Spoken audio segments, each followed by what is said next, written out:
This podcast is a member of the Place to Be Nation family. Visit us at placetobenation.com, the only place to be in your pop culture world. Hello, one and all, to episode 7 of ThROH The Years, the podcast where two whack MCs review Ring of Honor shows chronologically from the beginning. Whack MC number 1 is me, Trevor Dame, and as always, I am joined by truly the wackest of MCs, Matt Feuerstein. Matt, how you doing? Well, I am whack. I've been called that many times, so I think that this one I can't argue with. But my initials are MF, right? Not MC. I'm doing all right. We're this is a longer than usual hiatus for us. We're extremely busy people. I, for one, had to sleep several times during the regular hours of daylight instead of doing any watching of TV or recording. So that's why it took me so long. I don't know about you. Sometimes I had to go to bed, and sometimes I had to go to breakfast, but I could not afford to do those things in a professional facility devoted to them. So that made me have to wait a little longer to get everything ready. Yeah, and sometimes you're busy eating snacks. I don't know, what can you do? And also by whack MCs, I'm of course talking now about rap, but we're masters of ceremonies. I think if you have a ceremony, you want us to be there.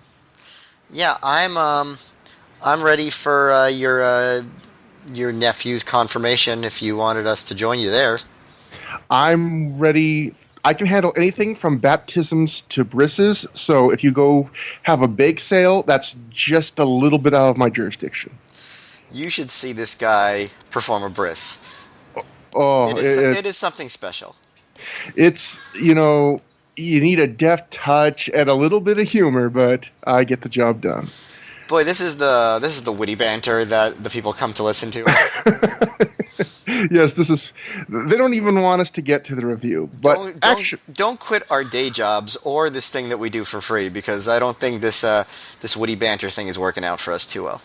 But Matt, the great thing about the podcast network we're on, the Place to Be Nation Pro Wrestling Only Podcast Network, is if you feel like we just flushed the entire goodwill we've built up with this show down the toilet, there are plenty of other good podcasts on the Place to Be Network that we are on. You just have to keep scrolling in the feed. You'll see great shows after us, great shows before us, and every episode I like to recommend podcast you on the network that you might not have checked out yet. And so this episode, I'm going to recommend one of the earliest Place to Be Nation podcasts, which is Titans of Wrestling. And they're devoted they recently ended their run not too long ago, but they have a ton of episodes you can go back to listen to.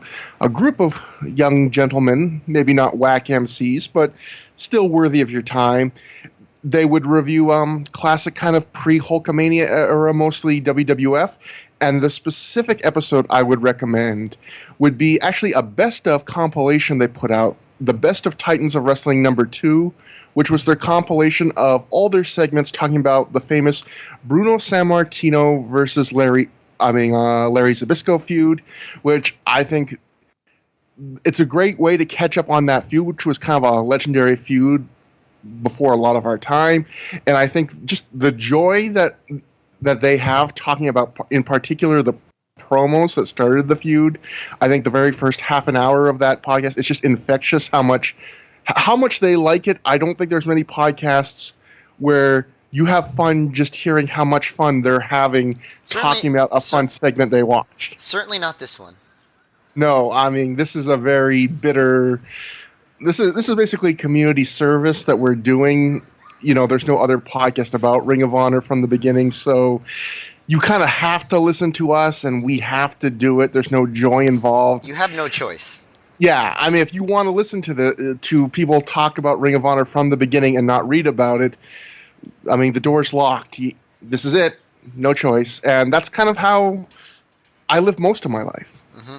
You're just looking to find people that really are obligated in some way or another to be around you. That's sort of how I feel too.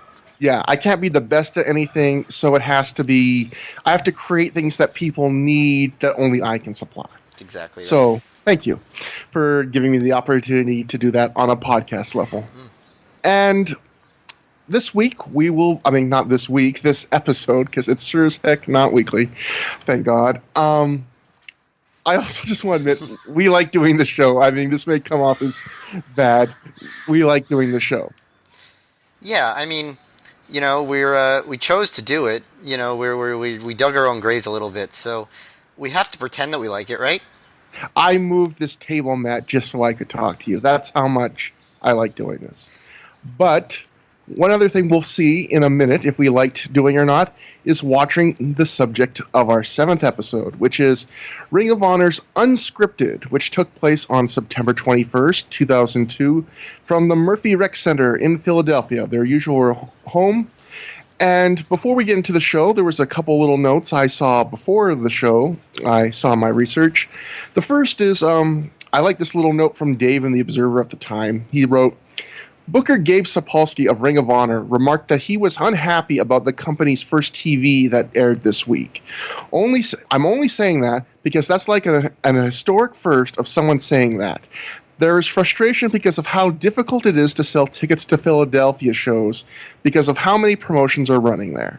They have a October 5th show going head-to-head with XPW a few blocks away. So that's the first little note where we talked about this a couple episodes ago, where Ring of Honor was getting a show on local Philly TV, where they would be mostly airing just clips of matches from earlier shows and trying to promote future shows. And the whole story of this is it wouldn't last too long, but we're at the point in Ring of Honor history where the first shows are airing and they're starting to get disappointed that they're not seeing an obvious tick up in ticket sales. Eventually they would realize they're also not seeing an obvious tick up in videotape sales. So I like that Dave just was shocked that that's the first time ever anyone had ever publicly admitted, I don't like how our TV went. Yeah. Does it give reasons like why he didn't like it? Was it just that it wasn't effective in selling tickets, or was it just like did he have a specific creative issue with it, or did they not say? Just because I'm thinking like they had 2 months or 3 months from the announcement of the TV to the airing of it, and you'd think that the booker would have a lot of control over what went into it. And they didn't give a specific reason, and I'll also note that this, I believe, was a show that aired at midnight on a weeknight. So it's not exactly a prime time slot, and I think the local Philly channel that was doing this, they were giving that midnight weekday slot to a few promotions. I think CZW and NW Wildside had similar slots on the channel. So, I mean, maybe a little bit, I would guess the generous word is hopeful to expect that a midnight time slot on a channel that already was serving a lot of indie wrestling content would necessarily lead to a noticeable bump. And again, they weren't producing much original content for this. This was mostly just highlights from previous Ring of Honor shows and maybe a few original promos taped for the show to hype up upcoming events. Yeah, I mean, the show did suck, let's be honest. I don't know if you've ever seen an episode of it, but I have, and it wasn't any good. I've seen just clips of it, and I've seen the match listings on tape trading sites. But yeah, it just seemed like, they didn't go full bore with it. Right. It was a promotional tool that did not give them the promotion they wanted. Exactly. So the other thing to note on the show is why it's called Unscripted, which is a bunch of the card had to be shuffled around because Spanky and Steve Corino had to stay in 01 a little longer in Japan because their tour was extended by a few days. And Ring of Honor, interestingly enough, actually advertised to make up for this change. They announced before the show that you could come to this show, Unscripted, and watch the first 2 matches, and if you'd like to leave, you could get a refund complete, no questions asked. You really can't ask for more stand-up sort of thing than that.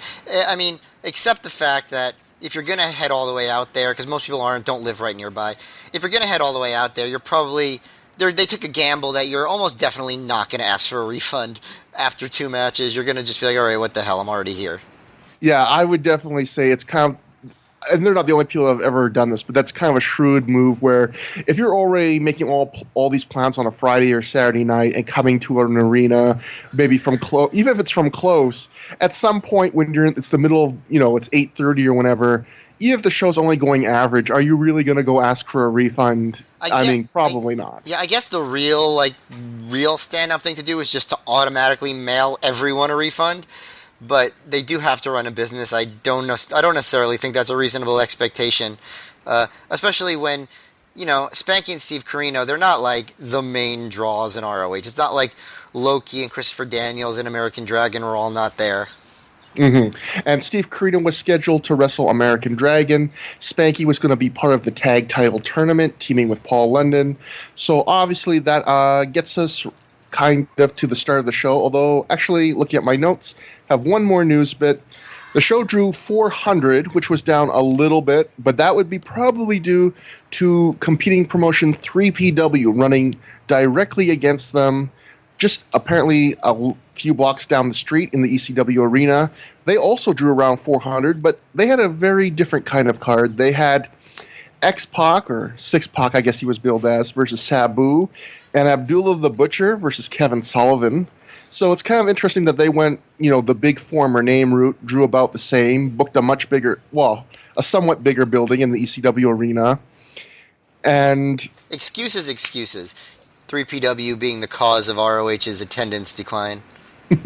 Well, this would be a theme that will continue, the 3PW, XPW, CZW, ROH kind of four-way Philly war. That's what they get for not ending their promotion's initials in with a word that starts with W. Most likely wrestling. So we start the show, Ring of Honor Unscripted, and we start it differently than most shows because we get Stephen DeAngelis, the ring announcer, in the ring with Paul London, and we cut to it. They're almost mid-sentence, so it's a very abrupt start, and none of the backstage segments that we get with most of these shows. And they're telling the audience, they're reminding the audience that Spanky can't be there tonight. That was going to be Paul London's partner. And London says it's actually a blessing in disguise because he has a new partner, and he announces it's American Dragon. And American Dragon comes out, gets a big pop. Michael Shane follows out almost immediately. He gets in Paul's face. He tells Paul that he should have picked Shane. He generally rubs it in Paul's face that he's beaten him multiple times in Ring of Honor. He slaps Paul London, and this causes Paul to fire back. He fights back, sends Shane to the floor, and then he does an insane shooting star press to the floor in full street clothes, including denim jeans and shoes, and in really bad placement. They, for some strange reason, they had a bunch of extra chairs set up at ringside, like on the other side of the rail that separated the crowd from the ring, and they almost crashed right into the chairs. Like the bump was right beside them. They might have even hit the chairs. It just looked just the usual dangerous Paul London thing that seems to happen on every show. Crowd goes absolutely ballistic for this. They're big fans of London. They're big fans of shooting star presses and jeans. London gets back on the mic. He apologizes to American Dragon. Says yes, he's going to have to pull out of the tag title tournament because he wants to kick Michael Shane's ass in a street fight tonight. He then pulls out a giant, super tall ladder from under the ring to show the crowd what he'll be using. London and Shane leave, and this prompts Stephen DeAngelis to ask American Dragon if he has a partner for the tournament. Dragon says he thinks he has an idea. And that ends the segment. I think one interesting thing is, I didn't really think about this when I was first watching it, but in light of that little news note I gave earlier, I also wonder if they kind of did the segment this way knowing that they had made the promise that if you don't like the first two matches, you can get a full refund. This way, they're doing something a little bit different where not only do they have to kind of address what's going to happen because they're shaking up the card, but they're giving you a reason where even if you didn't like the first two matches, there's a big street fight, there's American Dragon's going to have a mystery partner. They're giving you some hooks to kind of stick around no matter what. It's like the beginning of an episode of Raw, basically. They do the big match promo to set up the main event or whatever later. And I think it works when you have a situation like that where a big match is off the show. And Yeah, London not only did a shooting star press in jeans, but they were in really baggy 90s jeans. Oh yeah. Yeah, and I mean, this was only a few years removed from the 90s, so I guess it makes sense. But yeah, I wrote the same thing you did with the shooting star press. Just completely insane. Yeah, he was really, this guy was really like, caution to the wind in these early ROH shows. He just really was out to make a name for himself, and he did. He was very successful. I thought the Shane's promo was kind of entertaining. His whole logic was, I kick your ass all the time, so you should have picked me, because if you can't beat them, you should join them. Which is interesting, although you'd think that since Shane is, such a dick to London, he would not want to be his partner. But I guess they had to come up with some contrivance for why Shane would interrupt him. And it was worth it for setting up that match. It was also kind of funny that DeAngelis went to Dragon right away and was like, "Do you have a partner?" And he was like, "Well, he didn't even know if he was going to have a partner when he got there in the first place. So it would be funny if he already had a backup one, but I guess he did." Yeah, and like you said, I actually wrote in my notes the exact thing you wrote, which was this was very much a Raw opening, but I think it actually worked because Ring of Honor didn't do this all the time. Right, I think exactly. if they did, it would seem weird, but because it was, something that would very rarely happen from them, it actually made it feel fresh and different. And that kind of unscripted vibe, I guess Gabe kept pushing throughout the show. Anytime something a little bit out of the ordinary happened, Gabe would try to push that was unscripted. And actually, before you say what you were going to say, I had to just catch myself because talking about what Gabe is saying, that's because this is the very first show with Ring of Honor's new announce team, replacing Steve Corino and Donnie B, Big 80s Donnie B. And this is Gabe Sapolsky, the booker of Ring of Honor, and Doug Gentry, who is also one of the higher-ups at Ring of Honor.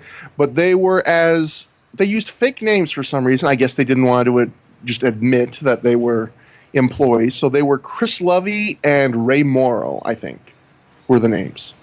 Yep, Chris Lovey, Ray Morrow, and boy, what an epic moment! The debut of these two. I mean, it really changed the entire feel of the show to not have Steve Corino and Donnie B on commentary. Whatever you say about these new announcers, and I'm sure we'll say a lot, it really changed everything. It's like, in a lot of ways it felt like the same promotion, but in a lot of ways it felt totally different just based on the commentary alone.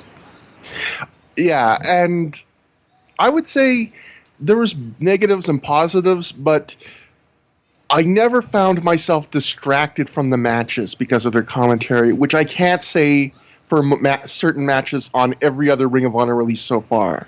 Even when they are doing flaws, they're not flaws where all of a sudden you have to rewind because your mind just goes into a fog, because you go, did they just say that? What are they even talking about? And I would say for guys that probably have next to none or maybe no pro wrestling commentary experience, it's not a horrible first outing for them. Yeah, I would say that as well. It's not a horrible first outing for them. Yes, that's the best way to put it. And they would get lots of time to grow, as Gabe in particular would be doing a lot of Ring of Honor announcing for years now from this point. And Gentry would as well. He wouldn't do as much. There would be, over the next couple of years, we'll see a few people kind of rotate in to stand beside or sit beside Gabe. But he would get more than a couple shows as well. So we'll see how they progress through the years. Yeah, and I'd say the biggest issue that will remain for the entire time that Chris Lovey / Gabe is on commentary is, since he's the booker, a lot of his commentary is just a little too on the nose, where he'll be like, this is my booking idea, so I'm just going to hammer it home in the most direct and aggressive way possible. He never really gets better about that. Yeah, Gabe, I always find, one of the things I always find interesting is when a booker is a commentator for his own product, because you can read so much into some things. But as you just said, I do think Gabe sometimes almost wanted as the announcer, he almost set up things too well sometimes, where he'd be like, boy, I mean, I think we'll get to it later, but there's some match where he goes, after these two guys had a match, he says, boy, these guys would look great as a tag team. You know, I'd love to see them as a tag team. And surprise, surprise, a show or two later, they're a tag team, which, you know, it's Gabe the Booker setting up a match, knowing what's going to happen in his plans. But it also, if an announcer has too many of those moments, it kind of ruins the suspension of disbelief that you're supposed to have, especially when he's already going out of his way to try and create that barrier because he's not even using Gabe Sapolsky as a name. He's Chris Lovey. Yeah, which I guess is like that's the kind of a tongue-in-cheek thing with the fake names. Yeah. So at this point, we get our standard pointless music video showing all the entrances we'll see later, except this time for once, it's not generic techno, it's generic hard rock. That's right. I said the same thing, yeah. Hard rock music. The weird thing at the end of the one quibble weird thing I'll have at the end of this is they're showing a few highlights from tonight's show, and they show the freaking Paul London ladder walk spot that will happen later in the night. Like, the biggest spot of the entire show, and they give it away immediately to people that have already purchased the DVD. Exactly. I was stunned when they did this. Anyone that watched this, you know, you had to buy the VHS. I don't get why you would spoil the moment when people were going to watch the match anyway in a couple of hours. I don't get why they did this. It's a bad decision that nobody seemed to have a problem with. And a somewhat better decision, my segues are on point tonight, was the first match in tonight's one-night Ring of Honor Tag Title Tournament, and that would be the SAT of Jose and Joel Maximo versus the Prophecy of Christopher Daniels and Donovan Morgan, was scored to the ring by Simply Luscious. Christopher Daniels and Donovan Morgan beat the SAT in 7 minutes, 21 seconds, when Morgan pinned Jose after the Sayonara, which was kind of a sit-out pedigree. It was one of his regular finishers. Matt, what did you think about this match? I thought it was... it kind of ended well. Like, I thought the last 90 minutes were good. You went to the Spanish Fly. Morgan pulled Jose off. Joel hit the single, and then Morgan hit the pedigree. But the SAT, I thought, looked pretty sloppy here. It's just like, when the SAT would be up against guys who you would consider more polished wrestlers, I guess. It really stood out how not polished they were. Like I said, it ended well, but there really wasn't much of a story to it. I guess I guess the story through the night was this was the first time that the Prophecy had teamed together, and like that they were already kind of a well-oiled machine. And I guess the other storyline is that somebody from the crowd debuted and took out Simply Luscious. Yes. Development in this match is, before the match, the Prophecy kind of get into it with a woman at ringside, and it's kind of sold as just a fan. Later, halfway through the match, Daniels goes to the outside, and if I remember correctly, after yelling at her for a little bit, he shoves her. So I'm going to count this as 7 for 7 on Ring of Honor shows with man-on-woman violence, because they were just yelling at each other, and he shoved her. And there's a little bit more of that later. Yes, and this one would turn out to be Trinity, who would, and she comes in during this match and hits a big moonsault to the floor, carries Simply Luscious away, and she disappears until a backstage segment at the end of the show. Simply Luscious. So I don't know if she took her to that dumpster where Steve Corino and Simply Luscious made out on a couple shows ago, but it's a weird kind of random way to introduce a woman into the company. I think they mentioned that she's maybe friends with... I think on the Ring of Honor website, I was looking at the web archive of it, they said that she's friends with Chris Devine, maybe even dating him at the time, and that since Chris Devine and Quiet Storm are friends with the Maximos, she was having their back. Like, there was some weird justification online they tried to make for this. You know, it's interesting how ROH sort of had parallel continuities. I might have mentioned this before, but you get the continuity that you get if you followed their website and their news wires and all that stuff, where there's like, and then if you just watch the DVD, it sort of follows a different continuity because they kind of retroactively change things in post-production.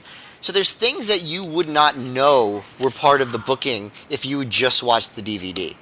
Mm-hmm. And that's an example of that. Like, they mention nothing about who she is in the DVD, and it's just, you know, she's there and she shows up and she does something.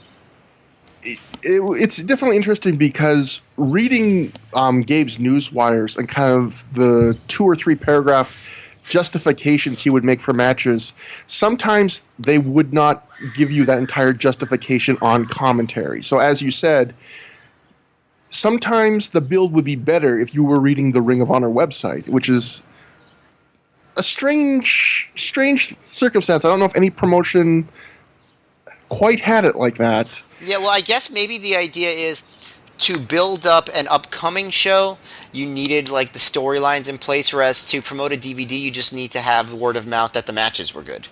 Mm-hmm. Because even on these shows, I noticed on these early shows, they would have articles on the Ring of Honor website where in the recap after every match, they would also tell you what that meant going forward. So they were very much trying to give every match a forward momentum, like everything, which I appreciated, even if it was a minor match. They wanted to be able to write some bullet points of, this is what this means. This has purpose. This is going to lead to something else. As for the match itself, I agree. I thought the Maximos were pretty sloppy here.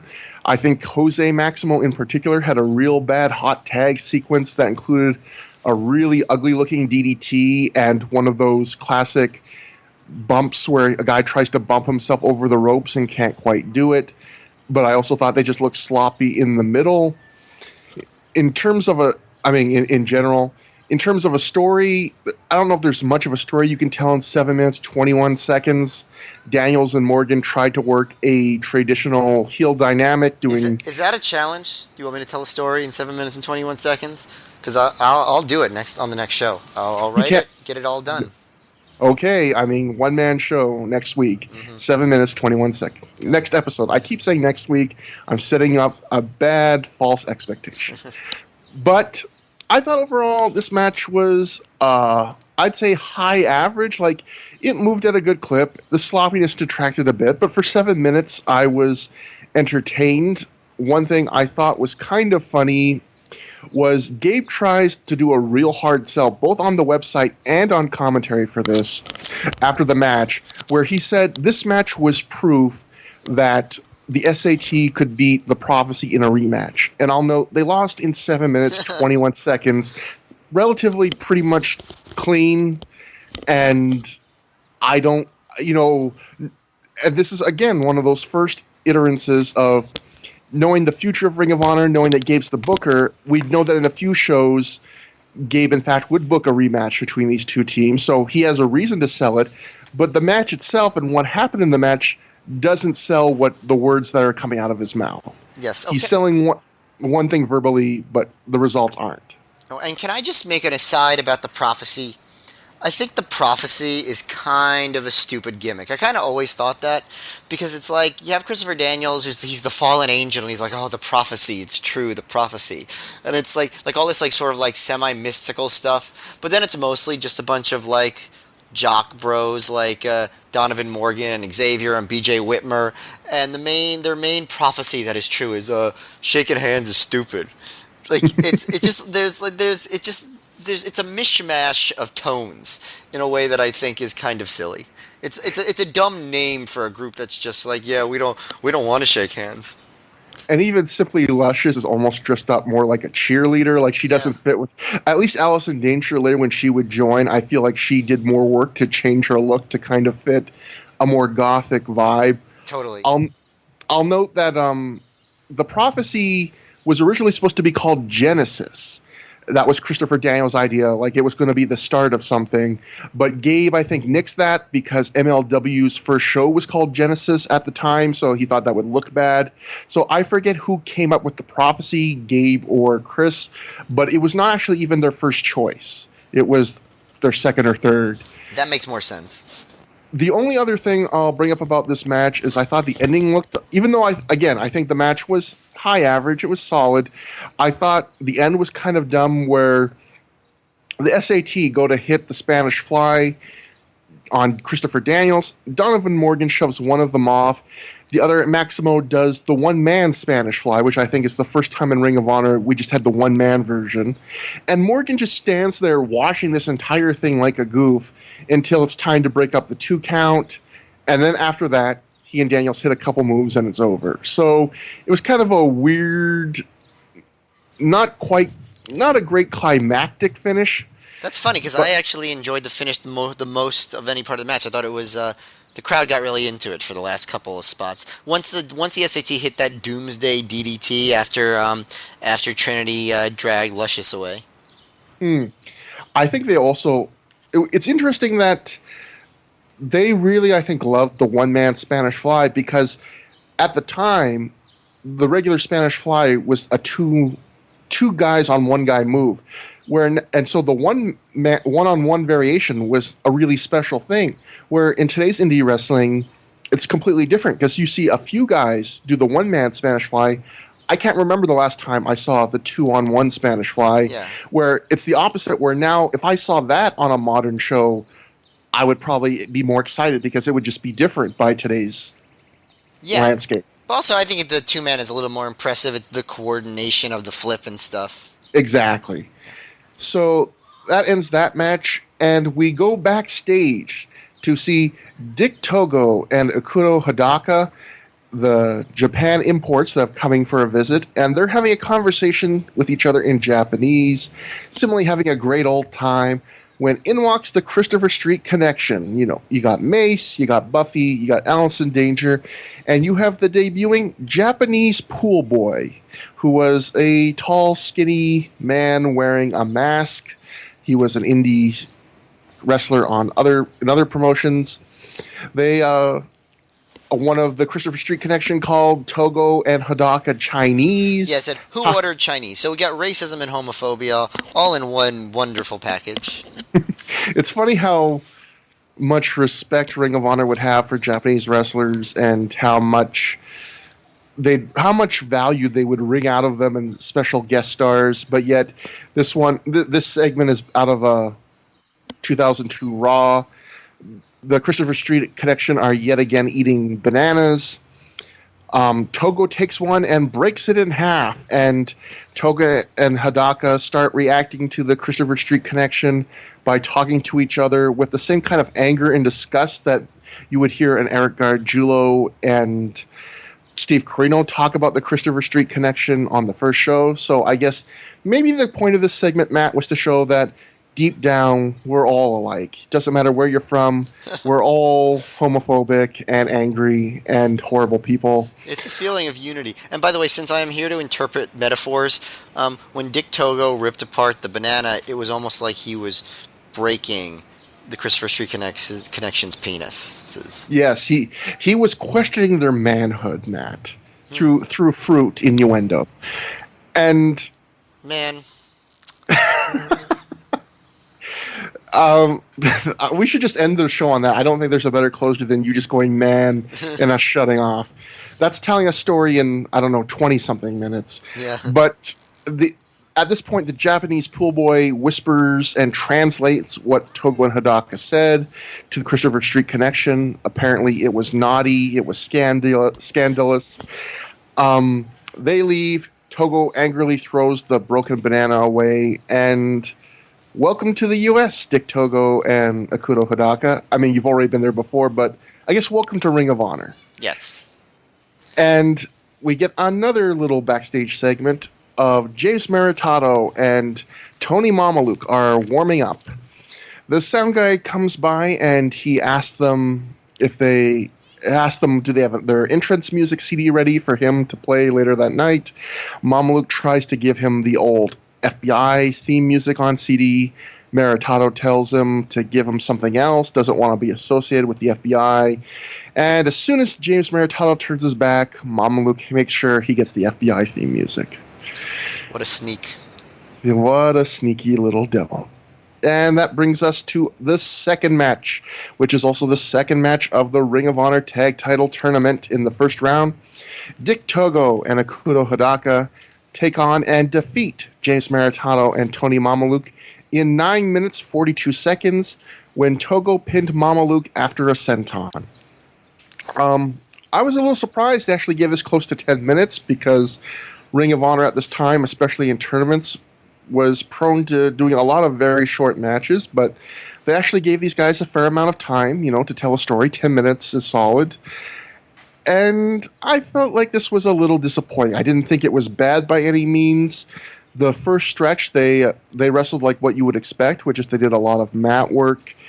Mamaluke is still kind of disappointing me. He's not as good as my memory. He's not that he's terrible, but I find he does a little bit too much of holding guys in submissions and not really working with the submission, sometimes with his back to the hard camera. He definitely got a standing O with when he and Togo did the mat stuff, though, early at the beginning. Like, the crowd really liked it, at least, at the time. Mm-hmm. And I was also surprised by how over Dick Togo was. I mean, that first moment, I would say he was where they give a big pop out of that sequence and they're really chanting for Togo. That was probably the second biggest reaction anyone had gotten on the card thus far, other than Paul London. And there's not 10 minutes, there's not a ton to this match. I thought it was enjoyable, but still kind of middle of the road. I'm just trying to think. There's not much dissension. They do one dissension spot between the FBI where Mamaluke lands a cheap shot from the apron and Maritato gets mad, but they quickly get over it. I think both Hidaka and Togo both look great, but Dick Togo's one of those guys where every little thing he does looks really polished. I feel like one thing you notice when you watch guys like Togo and Hidaka, or even some of the more veterans of Ring of Honor like Daniels and Morgan, is there's a lot of wrestlers in Ring of Honor at this point where they can do cool moves. And even if they're a little sloppy, you're still impressed because it's a cool move. But these are guys you can notice where even the simple moves have been practiced to a very polished level where everything looks good. There's all the rough edges are sanded away, which on a move by move level seems like a little difference, but when you watch everyone in a company show by show, it really stands out when some guys where just simple moves like drop kicks and punches have a higher degree of polish and execution where they're putting pride into every move, even if it's a simple move that's been done by a million wrestlers. And Matt, what did you think? I thought it was, like you said, it was pretty solid. I think, like you said, the crowd was really into Togo. I think Togo and Hidaka got a lot of the ECW rub, Maritato obviously has that too, and Mamaluke to a lesser extent, but they had been in ROH obviously since the beginning, so Togo and Hidaka, for either the fans who saw them, either their last memories of them were if they're hardcore enough fans getting Japanese tapes at the time from there, or just from the fact that they had made good impressions in ECW, so that kind of made them seem like more stars than the other guys.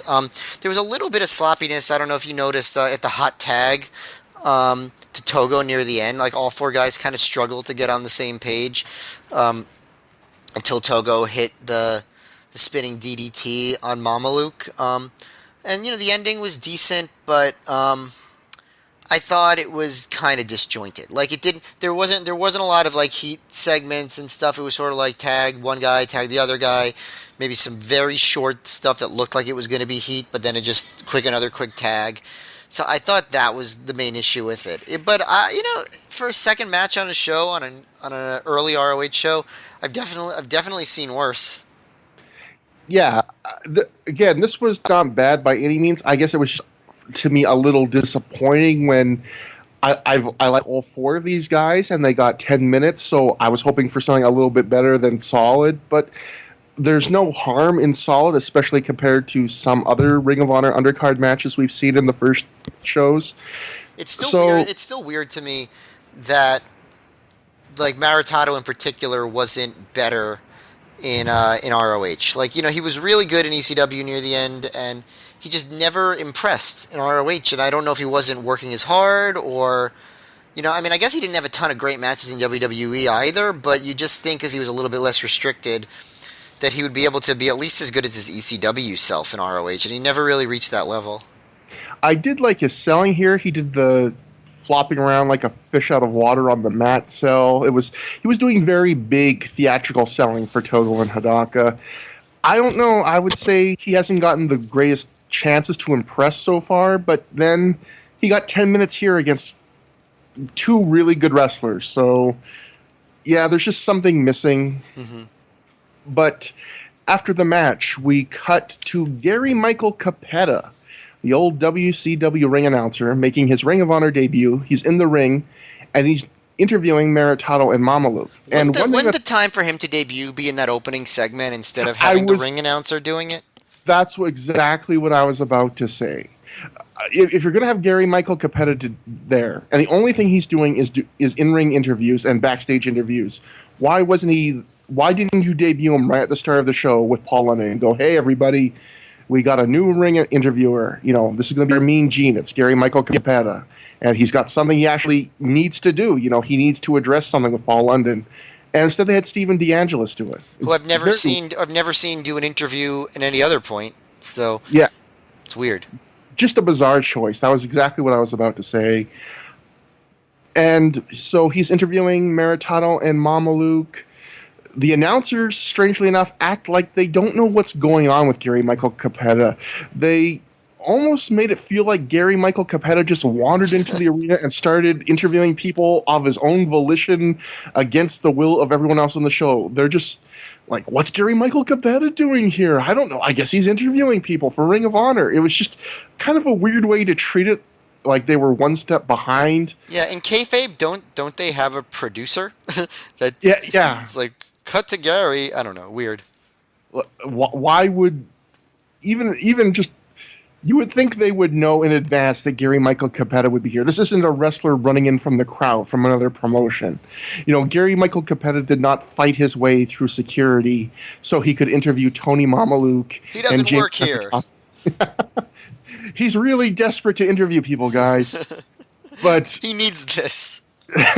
He hasn't had a human interaction in 2 weeks. But anyway, Maritato complains yet again that Mamaluke isn't letting go of the cartoonish FBI gimmick, which he has been complaining about ad nauseum for a lot of shows now. Mamaluke responds with a pretty fiery rebuttal, actually, where he talks kind of a heel rebuttal where he brings up leaving WCW and saving Maritato's career with the FBI gimmick, taking the credit, getting some booze. But they then appear to shake hands and make up, but Mamaluke suplexes him with the old handshake into the belly-to-belly trick. And that leads directly into an impromptu match, because I guess this would happen a couple times in the show where something weird or impromptu, almost like the wrestlers were booking themselves, would happen, and Gabe would just be like, well, it's unscripted. Anything can happen. So this was one of those. We get an impromptu official match. The name is the prophecy. The unscripted name is the real prophecy. If you name something, everything has to follow that name. And Tony Mamaluke beats James Maritato in 3 minutes, 30 seconds when Mamaluke pins Maritato after a low blow. And I'll give these guys credit. They worked to the gimmick. Even though both of these guys are known for a lot of mat wrestling, they work a fierce kind of around the ring brawl. You know, they work like they hate each other, like they're pissed off. Maritato blades early in the match, and I felt kind of bad for him because it felt like a waste to blade in a 3.5 minute match, especially when I think he loses the match about a minute later. So you bleed basically for it to be barely visible. And yeah, it's just a very quick match. They brawl on the outside for a couple of minutes. Maritato takes a pretty big bump off the apron into a guardrail. They come back in. They wrestle for a minute. Mama Luke hits a low blow, gets the pin. With Maritato on the ropes, right? Like the referee counts, even though Maritato is on the ropes. I noticed that anyway. That was also an interesting thing where there was a couple of matches tonight where the refs did what refs often do, which is they miss something or don't do the right thing. But Gabe really tried hard to sell on the show how Ring of Honor has the greatest referees. And yeah, Maritato had his hand and foot on the ropes, and he missed a low blow that got him into that position. But greatest refs in the business. And there's really not much to judge this match on. It was 3.5 minutes. Yeah. It's a little weird that they were building this up for a few shows, and then they'll have a rematch on the next show, but they kind of give it away here, the first meeting, just completely unannounced, impromptu, short little tiny match. And after the match, we get a little segment where Maritato gets back on the mic, and he challenges Mama Luke for a rematch on the next show, where if Maritato wins, the FBI gimmick is done forever, and they have to be a serious tag team that takes things serious because they're serious. And if Mama Luke wins, he can have the FBI gimmick. You know, it's all logically built up, but it's still a little weird to me that it's like most of the time they're just like bickering, right? They're just like, I like this gimmick, I don't like this gimmick. You got to get serious. I don't want to get serious. Then it all explodes in like incredible violence. Like they're making each other bleed and like just beating the hell out of each other. And it seems like you would not get that mad over that unless you were like drunk. And I, as far as I can tell, nobody was drinking. And then the next minute they're like, all right, we hate each other, but if I beat you, we'll be, we just can't wear as ostentatious clothing to the ring. Like, but we're still going to team together. There was just something that didn't all fall into place for me. You'll have to use the right entrance music CD if I win this match. The stakes have never been higher. But I thought it was, I agree with that sentiment that you just expressed. I thought it was weird kind of going into that, where the last two shows they were working together in tag matches, and they never really did much dissension, which maybe that's them not wanting to distract from them trying to have good matches. But again, it reiterates that kind of 0 to 60 vibe where, as you said, they go from kind of mild annoyance to bloody hatred within 5 minutes. And back to here's how we're going to dress in our matches. And it's weird where Maritato, I think I might be wrong, but when he's on the mic after the match and he's making that challenge for the next show, I think he phrased it as, if he wins, not only will the FBI gimmick be dead forever, but you and I will have to be a serious tag team. It's weird where Mama Luke just told him, you owe your entire career to me. He cheap shots Maritato, he bloodies him, and Maritato still wants to team with him. Yeah. Like, he's like, if I beat you, we gotta tag together, Like, it's like he doesn't want to give this up. It's literally like they're just drunk. Like that's really how it feels. It's just a very weird vibe to this. I mean, I'll say it's memorable. I don't know if it's great, but it's not something I even had to really look at my notes at right now. I could just remember it off the top of my head. You don't know if it's great, so you're saying it might be great. As always, it falls somewhere in the middle on our scale of where everything is either the greatest thing of all time or the worst thing of all time. Right. This was neither. Uh-huh. We jump, Michael, but Matt, Gary Michael Cappetta's facial expression in this next segment might be the greatest thing ever, because we cut backstage where Gary Michael Cappetta is with American Dragon. So Gary moves fast. He hustled right to the back.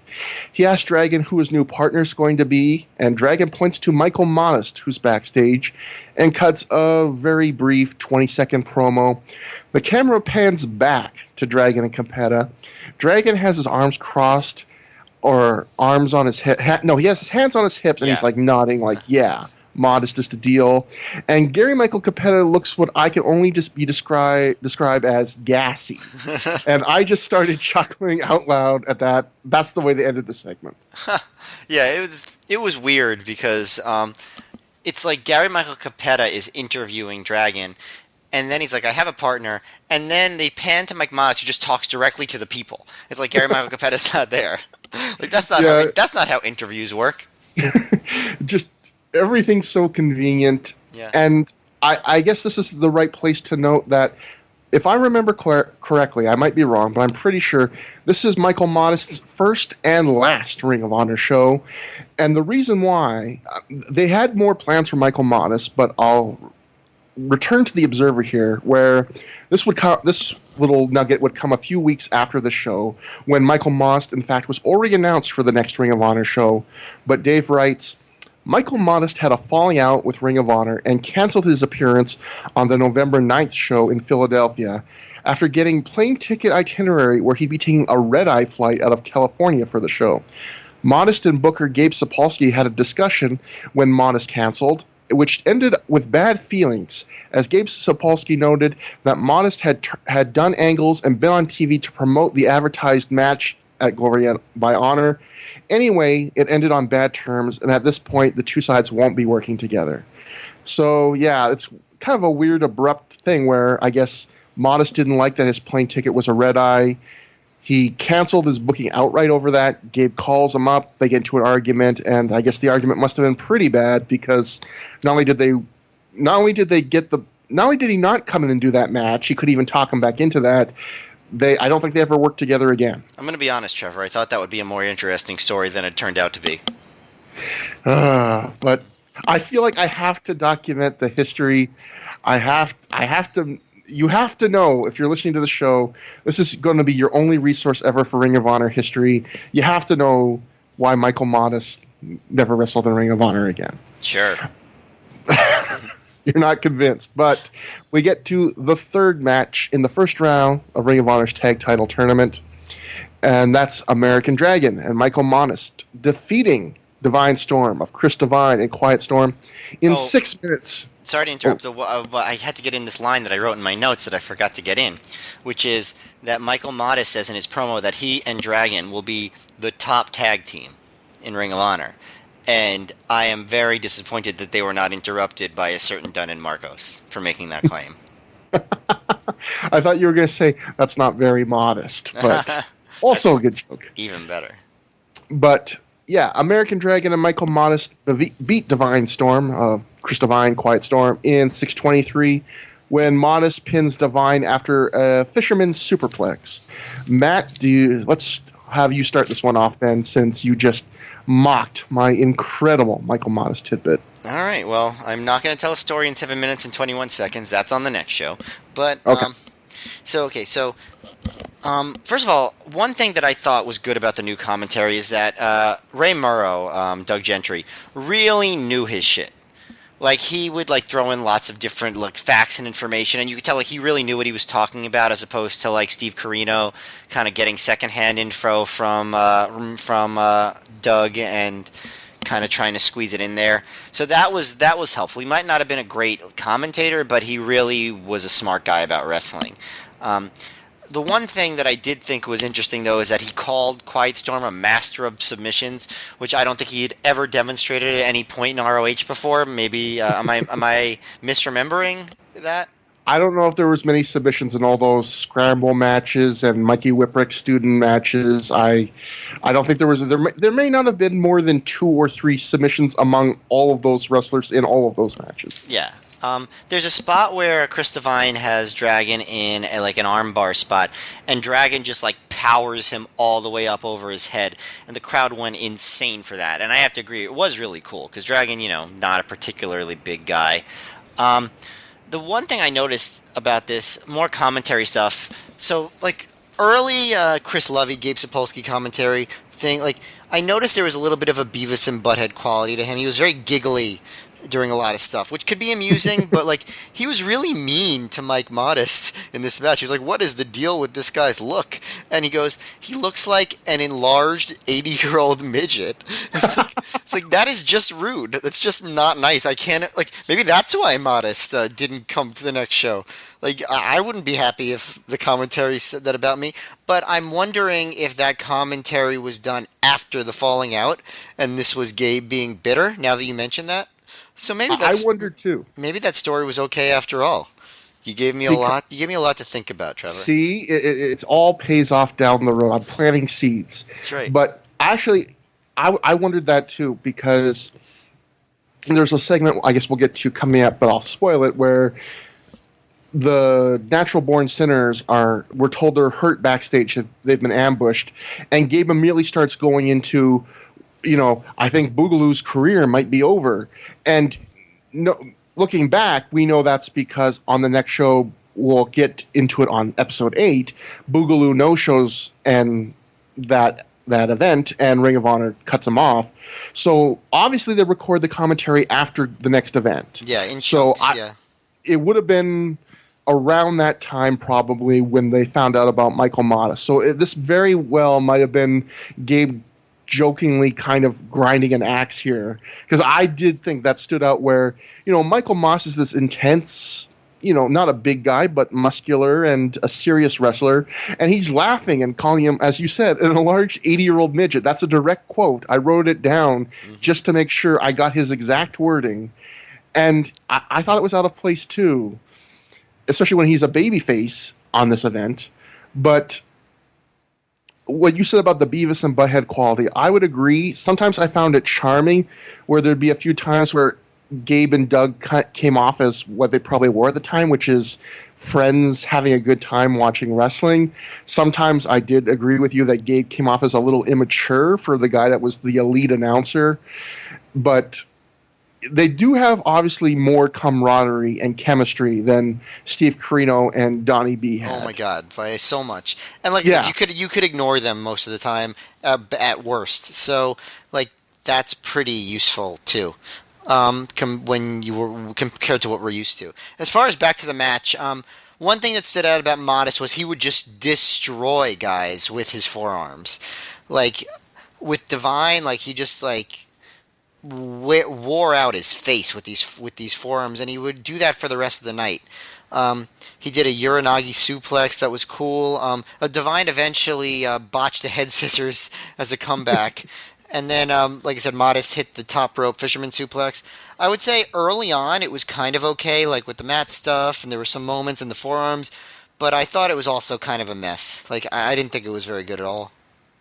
I thought I would put this in the realm of the other two matches. I thought it was another match I got some enjoyment out of, but it was short, and overall I would rate it as average. I thought it was the worst of the three, I thought. Slightly. I might actually put this above the... I'm not sure. See, I think there were some real lows in this match compared to the other two, but some higher highs. I dug the reaction Dragon got for that deadlift spot. Mm-hmm. I thought the forearms Modest threw, I feel like he got over in 20 seconds just from those forearms. Like, that's his first entry in Ring of Honor, where he tags in, and the first thing he does is just paste, I forget if it was Divine or Storm, with forearms. And if you watch, I watched them a couple times, they're perfectly placed. They're right kind of where the neck meets the shoulder and the chest, but he's throwing them. These are some of the hardest forearms I've seen. Just, I would not want to take them, even though he was hitting them in what people would consider a safe place. He's just hammering this guy with them, and instantly he gets a big reaction just from forearms. I thought, again, there were some highs and some lows.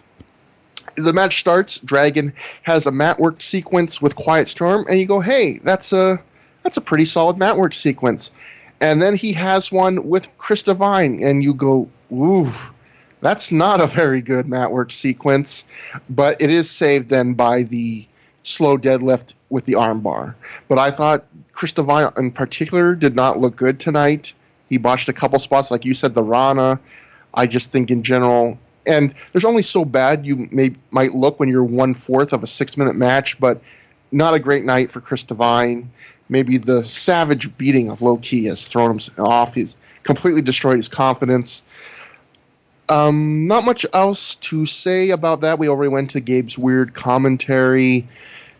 And just another quick match. Yep. And we're gonna, I guess at that point, we're gonna move on to... we get a clip. The fourth match of the first round, I guess technically is what this is, even though it doesn't sound like it. But yeah. Yeah, we actually started off with a clip from, I guess we should note, this is Ring of Honor had their very first fan fest ever. They had, I guess, an hour or so before the show, maybe an hour and a half. It looked like they had some wrestlers walking around, some signings or something. Basically, I don't know exactly what this fan fest entailed, but it was a pre-show event, I think the first one they've ever had. And so we see probably 50, 100 people walking around, milling around. And the Carnage Crew come to the ring and do what the Carnage Crew do, which is beat the living crap out of two Ring Crew guys. Not the Ring Crew Express, just two random Ring Crew guys. Were Dunn and Marcos the Ring Crew Express? Yeah, I don't think so, right? No, they were just called Dunn and Marcos. Yeah. But for people that are kind of have knowledge of where they're going, I want to make sure. This is just two random Ring Crew guys. I felt that same kind of unqueasy feeling I got with one of those Hit Squad squash matches where I almost felt like they took advantage of these Ring Crew guys. They really brutalized them. A couple really hard chair shots that made me feel a little bit uncomfortable. Where, I don't know, you're just crushing guys to crush guys, just like the Hit Squad. Mm-hmm. Although this time, I guess they say they're doing it because they're mad they're not in the Ring of Honor tag title tournament. I think this would have more of an impact if they didn't beat up Ring Crew guys on every show for no reason. Like, this is why we're doing it this time, as opposed to every other time when we're just doing it for shits and giggles. But we go there, we go to cut to live action, and the Hit Squad are coming out for their first round match against the Natural Born Sinners, and they're quickly ambushed by the Carnage Crew, who are hitting them with caps, as is their raison d'etre. I don't know if that's the right use of that phrase. They beat them down, and then Gabe tells us that the crew has also attacked the Natural Born Sinners backstage. We never see the Natural Born Sinners on the show, so I don't know if they were even booked or if this was a way to save money. I don't know. Gabe mentions that, as we mentioned before, that Boogaloo's career might be over. So it turned out his career in Ring of Honor was definitely over at the point of recording this. So, I like the hopefulness in what you said, because it leaves an opening for Boogaloo to return to Ring of Honor in 2017, which I like. Well, if 2017 was Ring of Honor's Miracle Chris Daniels run, who's to say we're not going to get the Boogaloo rise to the top in 2018? Fair enough. But I guess one thing to note from this, which I was doing on research for these shows, I was watching a Christopher Daniels shoot interview, and he talked about how the booking of this made things strange, and he actually said in the shoot interview, I have to question the booking here, because what happens as a result of this Carnage Crew attack is that the Hit Squad and Natural Born Sinners match is thrown out before it even can begin. It's a no contest, which means the team that was going to face them in the second round gets a bye to the finals. The weird part of this, and the thing that Daniels questioned, is Modest and Dragon are the team that gets the bye to the finals, not Daniels and Morgan, which means it's going to set up a match in the finals where the heel team, Daniels and Morgan, have to wrestle 3 times to win the tournament, and in the finals are going to be facing a team that's only wrestled once. And Daniel said, what I also agree with, which is you're kind of putting the heat on the baby faces there. You're making them so they have the easier road. I agree, although there is precedent for this. The Wrestling Classic in 1985, Junkyard Dog gets a bye in the second to last round, the semifinals, and Randy Savage, the heel, has to wrestle 4 times and loses in the last round to Junkyard Dog. At least in that one, that's also bad, but it's almost stranger in this one because the heel team wins this time. Not only do they come with the the bad disadvantage, they overcome it, which is what a face team would do. So I don't know if that's just because they wanted Togo and Hidaka to have 2 matches, and they wanted them to work against Daniels because Daniels has experience, I think, working in at least one of them in Michinoku Pro. So I'm not sure why the choice was made to have the heel team work the extra match, but or just like a scrambled like booking decision after they had to change things up when Spanky couldn't make it. Yeah, I don't know. But anything else to say about that segment? It seemed completely unscripted to me. Oh, totally unscripted. But we get the next match, and which is, I was going to say the next match in the first round. No, it's the first match and only match of the semifinals of the Ring of Honor Tag Team Title Tournament. And that's the Prophecy of Christopher Daniels, Donovan Morgan, without Simply Luscious, because too many H's in that, my pronunciation, but without her, because Trinity took her out. And they beat Dick Togo and Ikuto Hidaka in 14-24 when Daniels pins Hidaka after an STO while Donovan Morgan holds Hidaka's leg down. So let's see, who did the last match? I don't even know. I'll start off with this one. Yeah, I actually, if you don't count the Carnage Crew thing, then I did the last match. Okay, yeah, so I'll go into this one. I always like to alternate so we get equal chances to make first opinions. Nice. This was a fun match. This was easily the best match so far on the show. And what I was talking about before about Hidaka and Togo being smoother than a lot of undercard guys in Ring of Honor at this point, you really get a treat when you see them against Daniels and Morgan, because all 4 very smooth, good, technically proficient wrestlers. There was a lot of fun just watching these guys do standard stuff, even, I thought, because of that. Just really smooth, good, fast-paced action-oriented wrestling. Structurally, it was a bit weird where they didn't really tell much of a story, and there was a couple points where Togo almost worked as a heel, which is something I'm sure he's used to, but there was kind of a weird moment during this match where early on Togo does an eye poke, and then when the Prophecy returned the favor, Gabe on commentary is like, that's an example of the Prophecy, just being bad heels. But because they were just returning an eye poke they had gotten, it felt like Gabe was being harsh. Like, they're just returning what they got.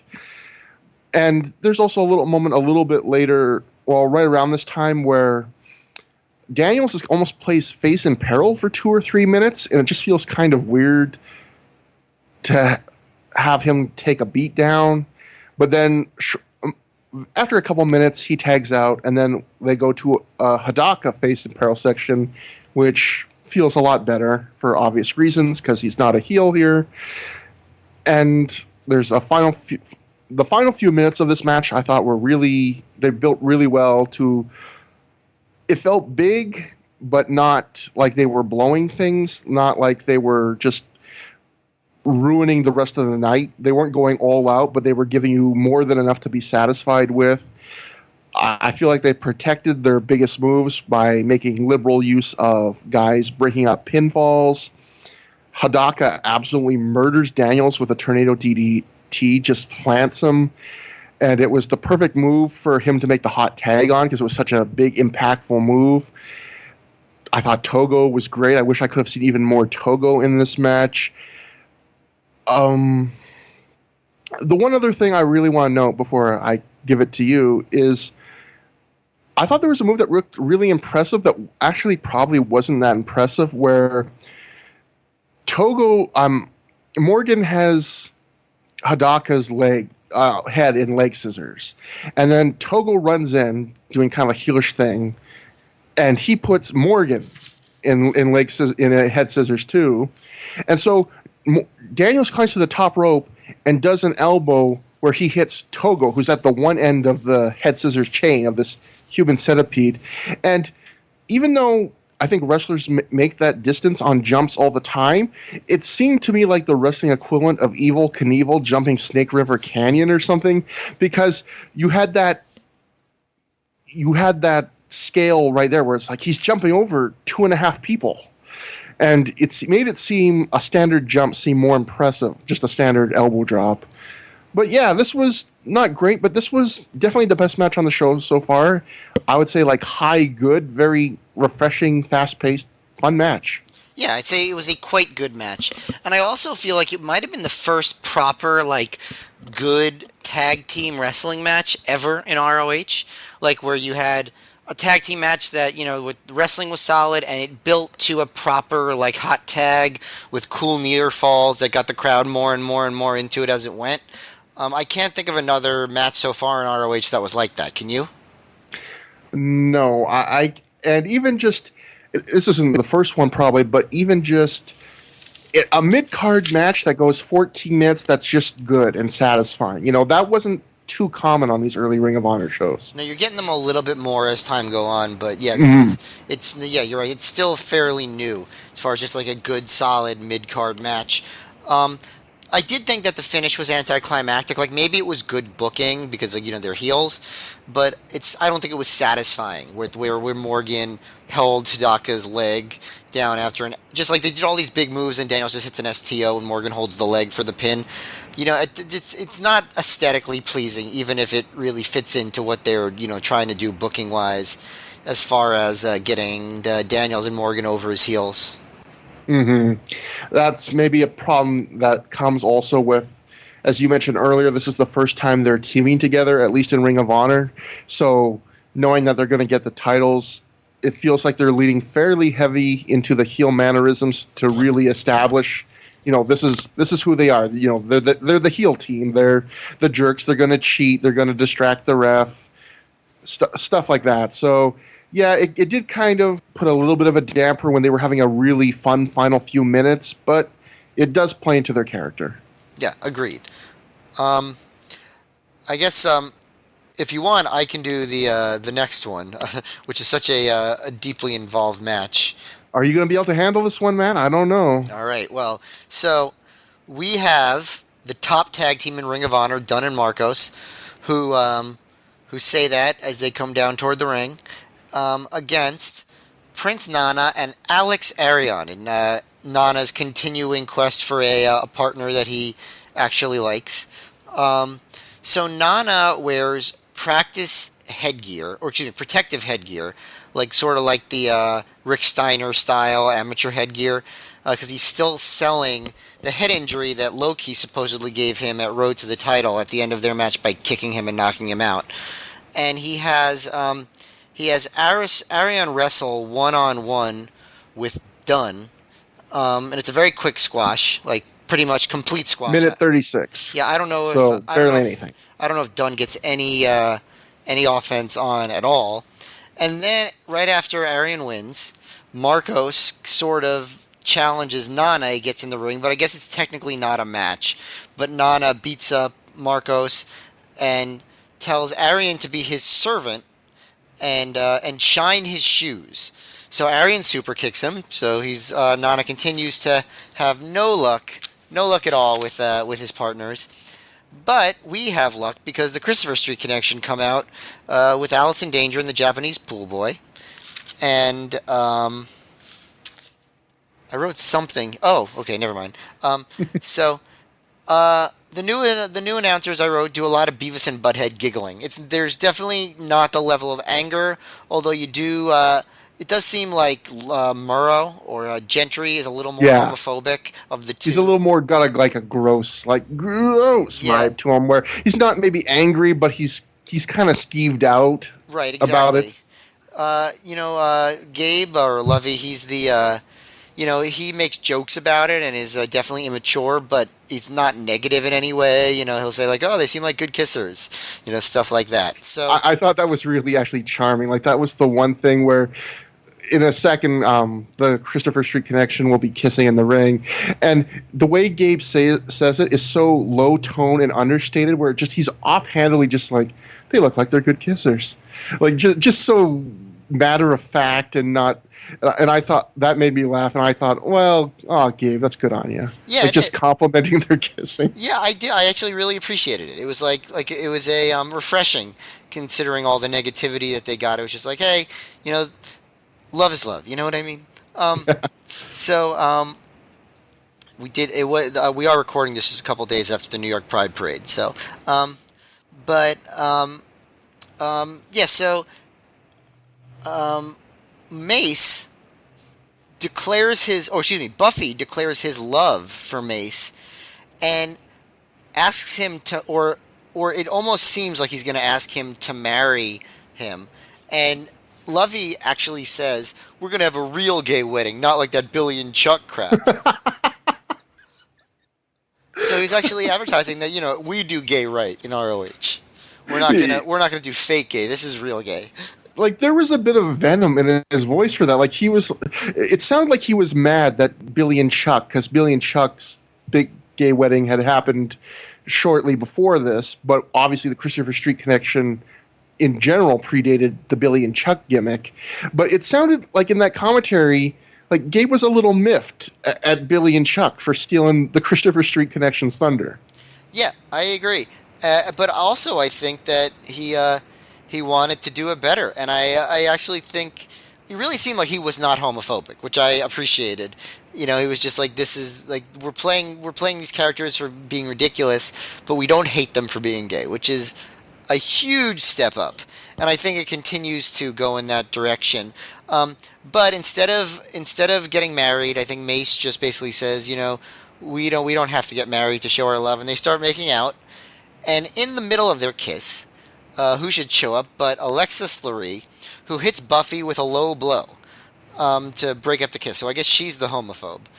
But but the Japanese pool boy has none of it, and in our next bit of male-on-female violence, the Japanese pool boy slaps Lurie in the face, and then she just beats him up and hits a top rope swinging DDT on him, and she kind of stands tall there.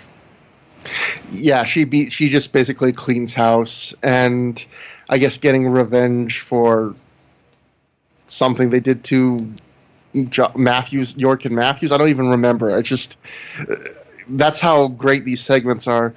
This whole thing was horrible, Matt.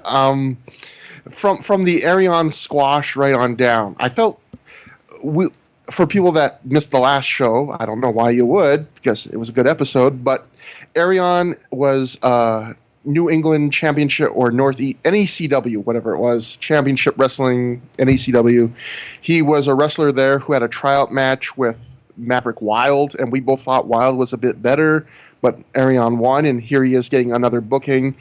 I felt a little bad for him because this crowd was not going to care about it. And in fact, very early on in a minute 30 match, you hear one isolated fan in a quiet room shout out boring. So I felt terrible for him because this is a match where it's not going to give you anything. It's not going to be that entertaining. It's not going to get you over. It's not a big win.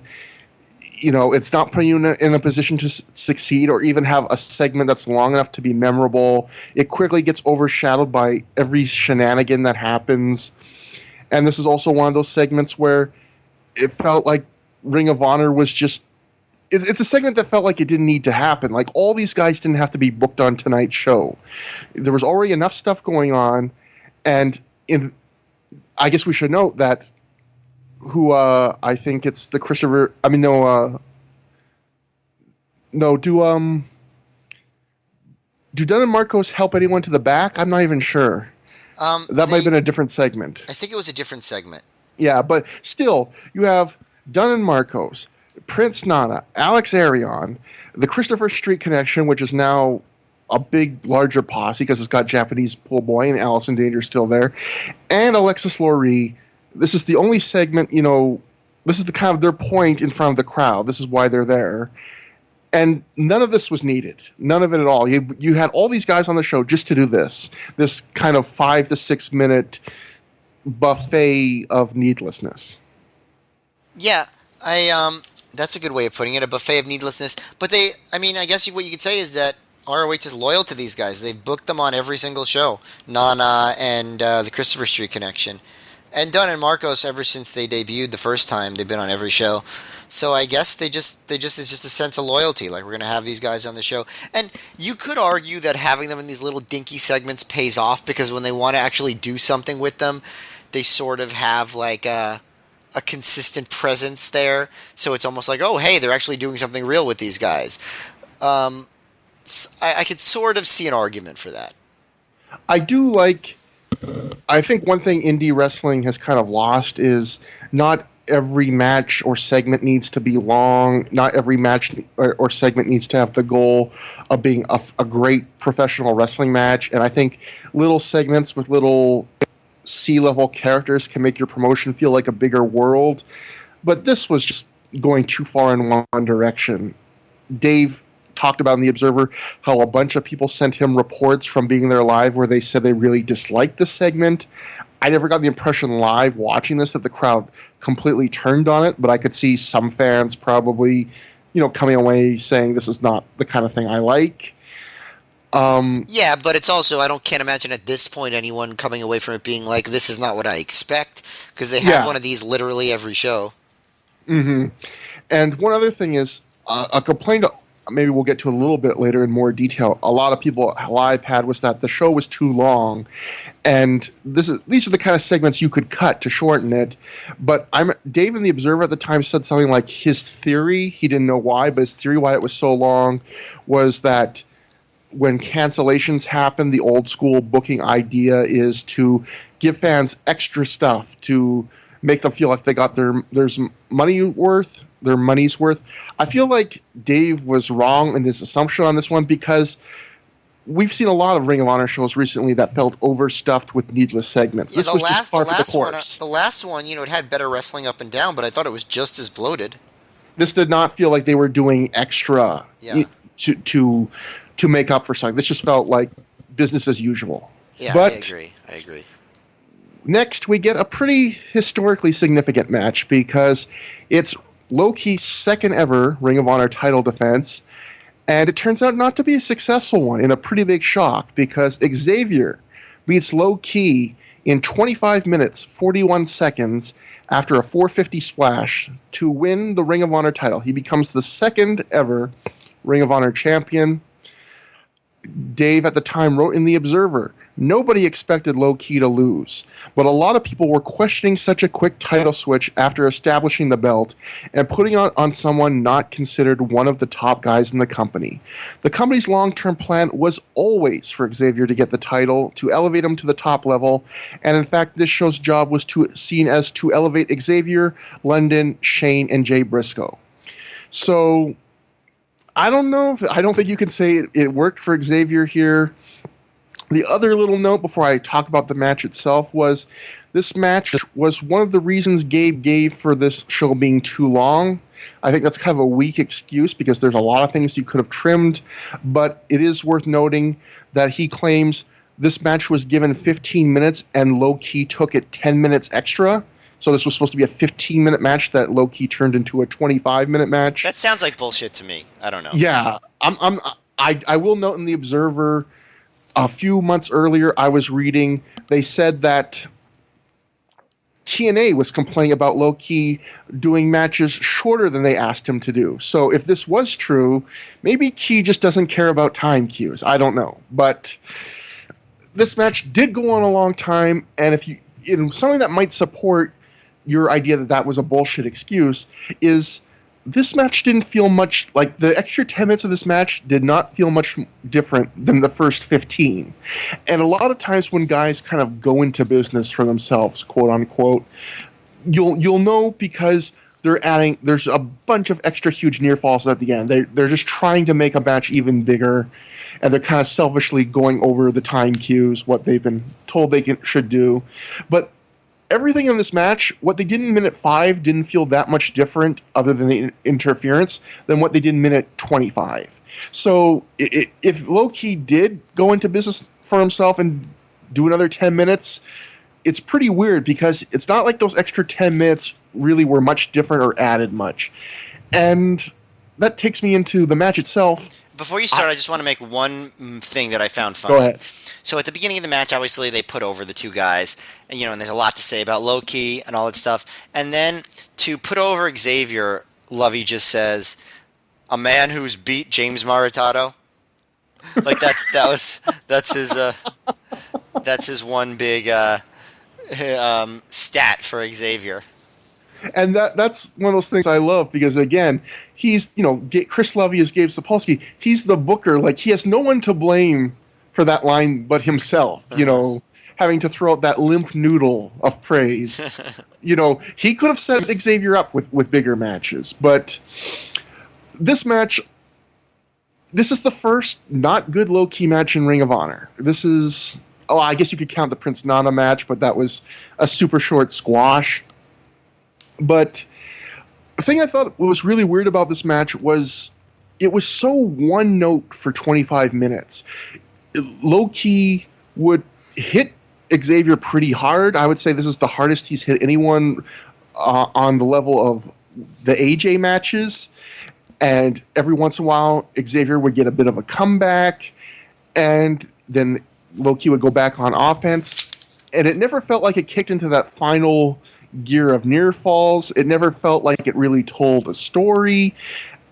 In fact, at one point, Gabe and Doug try and set this up as almost like the Rocky 3 or Ali Foreman rope-a-dope thing where, Xavier's letting Key beat him up because he's hoping Low-key will get tired, which I think was a real odd way to try and sell maybe that Xavier was really getting his butt handed to him at some points in this match, especially when, if that was his strategy, which it obviously wasn't, it would be a real bad strategy because Low-key 2 shows ago wrestled for 60 minutes in an incredibly hot building. So if his strategy was, I'm going to let Low-key beat on me until he gets tired of beating me up, I think he was going to have to get beat up for a long time.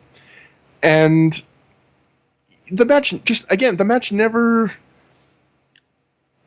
gets into that next gear. They never have a big run. There's never a huge story. Another weird thing that happens is Gabe mentions that Low-key had hurt his ankle training while he was in Japan for 0-1. And later on, it kind of hurts the match because Doug Gentry actually points out, he asks at one point later in the match, why isn't Xavier working on the ankle? And then you can almost hear Gabe kind of panic and cover his tracks where he's like, well, my super secret source told me that Low-key hurt his ankle. Most people don't know that. So, but then it makes you wonder, well, why did Gabe bring that up in the first place? Because he's recording this commentary after the fact. So you're bringing up an ankle injury, a legit ankle injury that Key doesn't really sell, that never really plays into the match. I mean, Xavier does chop block Low-key's leg, but it's not the ankle. It's just, it's 25 minutes, and I'm surprised at just how little they attempt. Like, it's very middle of the road second gear the whole way, and we get our finish, which is Christopher Daniels comes out, and even that is weird because Christopher Daniels comes out, and he just stands there until Low-key notices him. And then Low-key makes the stupid move of chasing Daniels on the outside. He starts stalking him on the outside. Xavier chop blocks Low-key from behind. Daniels then takes this huge, pylon, this big metal rod with a cement block attached to one end, and holds it on Low-key's body on the outside. It looks kind of ridiculous. Xavier hits the top of this rod with a chair. Low-key sells it big. He spits up blood. Xavier just goes back to the ring, and Daniels just watches Low-key, and they let a minute go by where Low-key just crawls back to the ring for a minute, and at that point, Xavier just hits the 450 splash and wins. And it's just a really weird, anticlimactic way to end the match. I'm going to say something controversial, which is, this match has a very bad reputation. It's an infamous match in ROH history, and I liked it. Wow. You like this? Yeah, I didn't think it was a real good match or anything, but for its length, I was entertained by it. I thought it did tell a story. And the story, which is being that, Xavier is not in Low-key's league, and they worked a match that didn't have that high athleticism competitiveness that most Low-key matches have, because Xavier couldn't do it, whether that's in real life or just in storyline. And so what Xavier did was he just took a lot of punishment until he had the opportunity for his plan to come to fruition, basically. And And in the meantime, Loki kicked the crap out of him, and I thought it was entertaining. And I thought that, Xavier, he got in a few big spots here and there. Sometimes it was sloppy because it's Xavier. But I was never bored by this. I really wasn't. And I expected to fall asleep during it. So, part of it's just expectations. But I really liked that that they booked this thing where Xavier came out of nowhere to win the title. It was almost like their version of Jinder Mahal in a way. But, a little bit more set up than that. But I liked that, Xavier came out of nowhere and, was shown to not be deserving, but it was all part of Christopher Daniels' secret plan. Xavier might not have been good enough in the end to really hold up his end of the bargain after winning the title, but I thought that this was like kind of a bad match in a good way. I don't know, it's hard to explain, but I didn't find the ending anticlimactic. I thought it was kind of cool. The way that he chop blocked him. I really liked the whole like cinder block on the chest, chair into the cinder block thing. I thought that was a brutal seeming and unique kind of way of destroying somebody. You don't see that very often. And then after the match, they they cover Loki in the ROH banner, and I know there's a line that you enjoyed from that, so I'll let you say it. But I don't know. Like, I'm not saying it was good, but I liked it. I thought it worked for what it was trying to do. It's weird because I gave this a rating of like, I would say it's a little below average to me for a match, but yet I can't say I was ever. I agree with you where I have to say I can't say I was ever bored by it, but I can't say I was ever super entertained by it either. I was just it passed the time, and in terms of the story of it being Xavier, showing that Xavier is clearly out of Loki's league, so that's why he had to cheat to win. I felt like Loki gave Xavier just enough offense where it kind of worked against that story. It wasn't like Xavier's miles away from this guy. It felt more like what it was, which is it's a mid-carder against the main eventer. It didn't feel like this guy he's in such a desperate position. It's more like they're having a match where Loki's winning 70-30, and then here comes Daniels. Here comes the big kind of twist moment. Xavier was just good enough to withstand the punishment, which I think is an effective characterization of a character. I think sometimes I just like my heels a bit more obvious. I like my very hard. I can't deal with nuance, Matt. I can't stand shades of gray.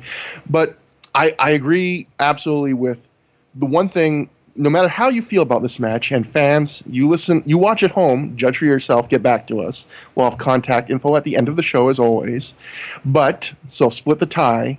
But I think one thing we can all agree on is Gabe really did a good job of making this a surprise, because when Dave writes that no one saw this coming, no one saw this coming. You watch the reaction of the crowd even. They give like a extra big pop, that kind of, oh shit, this is really happening. Once that 3 count happens, they stand up, where everyone was shocked. And if there is a plus to kind of the weird, understated, unimpressive way they booked Xavier in these first 6 months, 7 months of the year, is that no one did see this coming. And especially the timing of, if Dave is right and they really plan this right from the very beginning, that idea of you give Loki the title and then you barely have the reign started. So, the last thing people are thinking of when a guy becomes the first ever champion of a company is that he's going to lose it in his second defense to a mid-card guy. So in terms of creating a genuine surprise, he absolutely succeeded. If I was to have following this live, I would have just went, what? Like, I wouldn't have been able to believe it. So that's good. And then the little line that Matt mentioned, he saved for me, like, such a good co-host. He saved it for me like someone saving the wishbone from a chicken. That's exactly what it's like. The prophecy after the match, they put the plastic kind of material giant Ring of Honor banner over Loki. And Gabe says he starts screaming like, "Oh, they're gonna burn the Ring of Honor banner!" And then after a second, he catches himself, and then like under his breath, almost he says, "Oh wait, those don't burn." And I just started laughing. Why does he even know that? And also, like, we're not there. Like, you could say anything and we'd buy it. But I like that Gabe was almost so honest that he couldn't help himself. Like, he had to be like, "They're gonna burn." Oh, wow, no, that doesn't burn. And he's just like, no. Again, Gabe had some really awkward kind of, like you keep saying, Beavis and Butthead moments, but he also had kind of a couple awkward, charming moments. I think that was one of them, where he almost trips over himself like a puppy whose feet are too big for his body at this point. He can't help himself a couple of times. I thought that was cute. But, this was a crazy thing. And I think one thing we can say is that no matter what, people look back on Xavier's title reign and they don't have fond memories of it. But even though I didn't like this match, and I think just knowing me and Matt, we're going to look at this and try and give it a fair shot, match by match. Maybe it'll be just as people remembered it. Maybe it'll be better than we remembered it, But we're in the Xavier era of Ring of Honor now. And I guess it'll also be interesting to see if last episode you put out the theory that maybe Xavier was booked kind of shittily in these first 6 months on purpose to kind of get heel heat. I don't know if that's true or not, but I was reading reviews for this match, and people put out that same theory saying that was a rumor. So you might be onto something, and I'll be interested in seeing show by show if we get more ammo for that theory. Well, I just know that he had a pretty good reputation in the local indies before ROH. And in ROH, he was never impressive at all, at least so far. Yeah. So it'll be interesting to see if the booking now changes, that he has the title, if maybe it becomes even more obvious that's the direction that we're going in. And obviously just, he will get to start wrestling some better matches. During this reign, he's going to get to work Paul London, he's going to get to work AJ Styles, he's going to get to work Jay Briscoe. So he's going to get bigger opportunities to have good matches. But if the other match was disappointing, this next match, I'm going to say, Matt, before I even announce it, I think this is the worst match in Ring of Honor history thus far, and that is Takeo Omori defeating Sonny Siaki in 7 minutes, 28 seconds with the Axe Guillotine driver. Just before I give it to you, Omori was supposed to wrestle Michael Modest, but the card was shifted around, obviously, because Modest got put in the tag tournament. They had to find... So I don't think Sonny Siaki, who was one of the Flying Elvises in TNA at the time, was even booked initially for the card, but he was a last-minute replacement to give Omori, who was on a North American excursion at the time, someone to wrestle because he was already booked. Matt, do you agree that this match was double plus ungood? Yeah, I wrote down, like, this is just so random. Like, they have this big world title change, and they just have two newbies, basically, to ROH come out. And they're big and they're slow, and it doesn't look like an ROH match at all. It's just very methodical, just chops and chin locks, and there's a pile driver. They chant for Siaki, which is surprising to me. And then Omari just wins with a head drop move. And like, I figure if you're going to do a match like this, make it like 2 minutes. But they gave them 7 minutes, which is more than they've given a lot better guys at other times in the past. And it just, I don't know, it just seems so random to me. And yeah, it was terrible. It just totally sucked, and it was, I didn't understand it. One thing I did find weird, like which kind of I think hurts the feeling of cohesion in the promotion. Like if you watch a WWE show from any time period, or NWA, or whatever, if there's a big angle, the announcers spend the next match talking about it. And this match, they announced it in a vacuum. Like, they didn't even mention what had happened previously. And if there's any match that the commentators can ignore to talk about a big angle, it would be this one.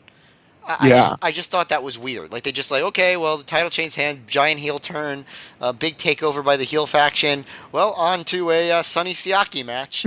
Like it was weird in all sorts of ways. I don't know if there's really much to say about it beyond that, right? I got a couple things to say, but Okay, first go I'll ahead. say I never thought of that, but that's actually a great point. Like if there's ever a match where you should be still selling the previous match, it's this match. You know, you should be. That last match had a huge kind of surprise result, and this match is nothing. But you know what Gabe's doing instead? He's selling this. He and Doug are selling this as like an example of Ring of Honor giving you huge dream matches. They're like, Omori's from Japan, and Sonny Siaki works in TNA, and this is the kind of dream match where we're just matching up guys from all over the place. And I just kept going, oh, like Omori.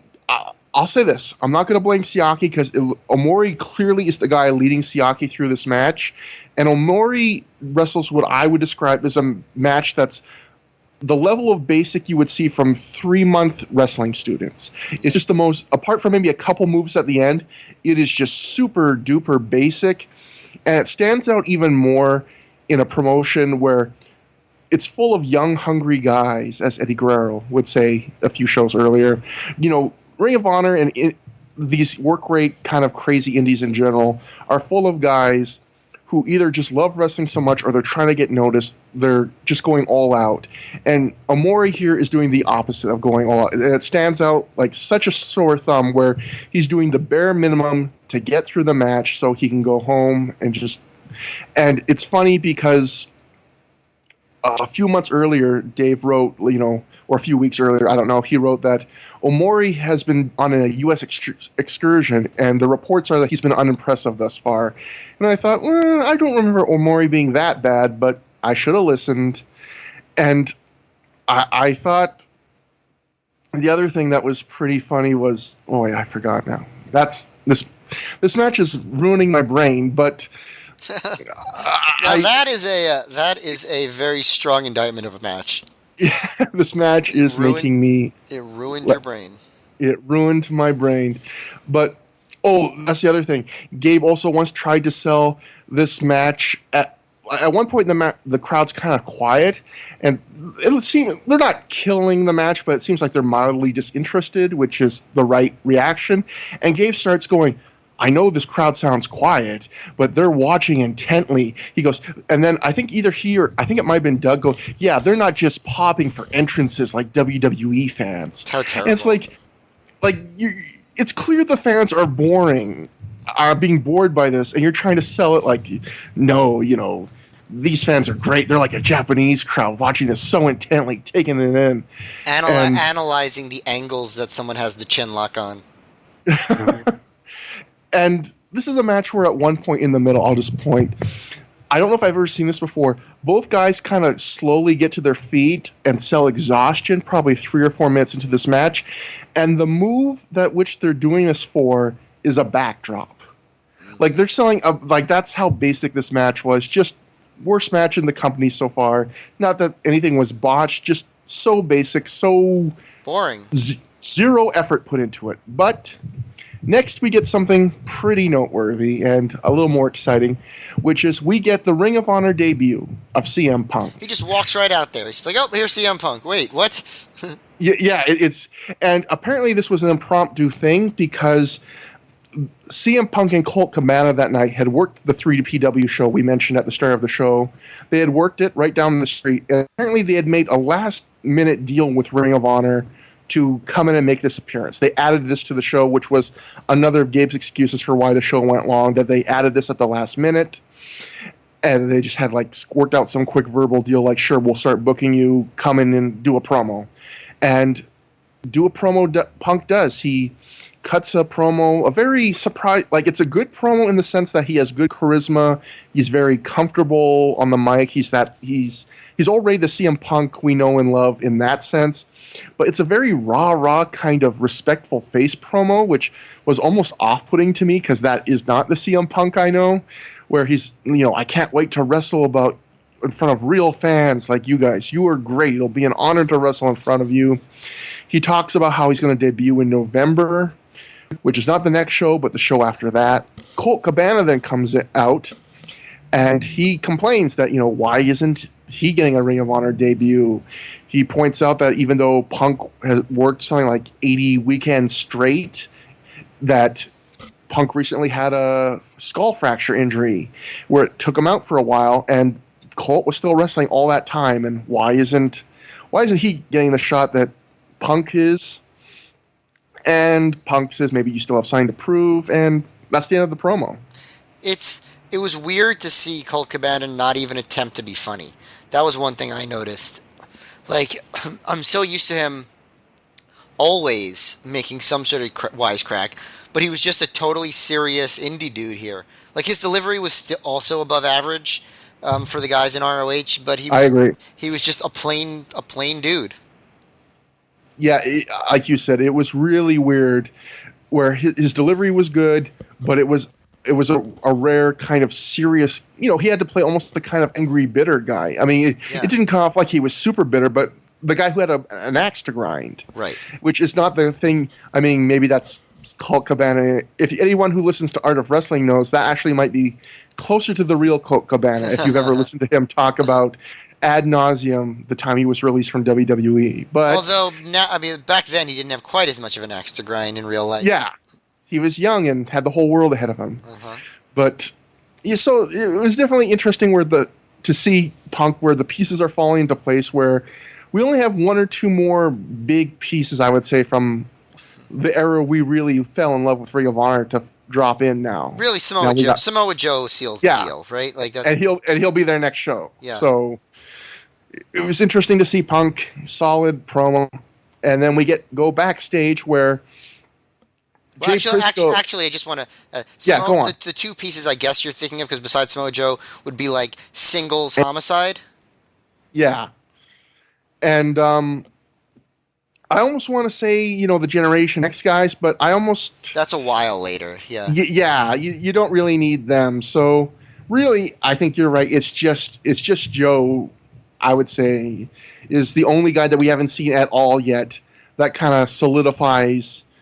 I think what people think of when they think of the first 2 or 3 years of Ring of Honor, the major players. Yep. Now that we've got Punk here. Anything else about that segment? I didn't want to cut you off. I completely forgot. I wanted to go back and talk a little bit more about Sonny Siaki. No, just kidding. That genuinely caught me off guard. I was like, oh, crap. And then you said Sonny Siaki, and the tension left. If you had a camera on me, you would see the tension leave my shoulders. Like, oh, thank God. Oh, wonderful. I didn't run over Matt. Wonderful. No, go he on. made a hilarious Sonny Siaki joke. Thank you. Jay Briscoe cuts a backstage promo, and Ring of Honor's done a few of these where the promo is basically the guy just recapping everything he's done in Ring of Honor so far. And I thought it was nice that Ring of Honor had video clips for everything as he was talking. They would cut to a clip of it, so that was nice. And he talks about losing his first 2 matches in the company, then beating Tony Mamaluke, and he said that was one of the best moments of his career. He talks about being mad about his brother, gets mad that he lost to his brother. He has kind of a good line where he talks about how, I don't know if this is even true or not, but he says, I bled for the first time in my career against you, Mark, and the blood that was on your fist runs through your veins, which I thought was kind of a interesting, almost flowery, poetic line, that almost, in terms of on the Briscoe level, that's almost Shakespearean. And he probably at this time was really good in his English classes in high school. Yeah. But, that's probably the most poetic thing Jay Briscoe will ever say. The same blood that was on your fist runs through your veins. But Jay Briscoe, I would say it wasn't a bad promo. He isn't Jay Briscoe yet, charisma-wise, but he put good energy into this.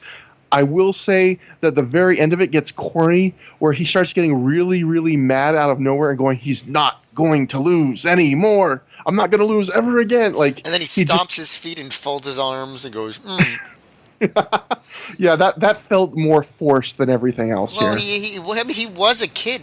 Even during that promo, he's like, you're jealous of me because I'm 18. I'm still like, holy fuck, this guy was still 18. And now it's crazy because I'm jealous of him that he's 18. Yeah. It's crazy how things change. Now I'm the Mark Briscoe. Then we get another little segment Mark Briscoe's backstage somewhere else, right in the little entranceway before the wrestlers go through the curtain, and he's offering to manage Red because Red's about to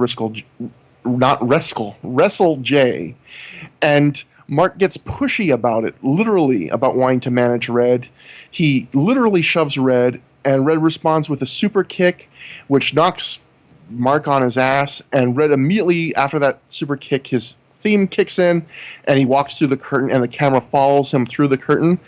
Ring of Honor in these first 6-7 shows, they've really been in love with that. We follow the wrestlers either through the curtain into the ring or backstage.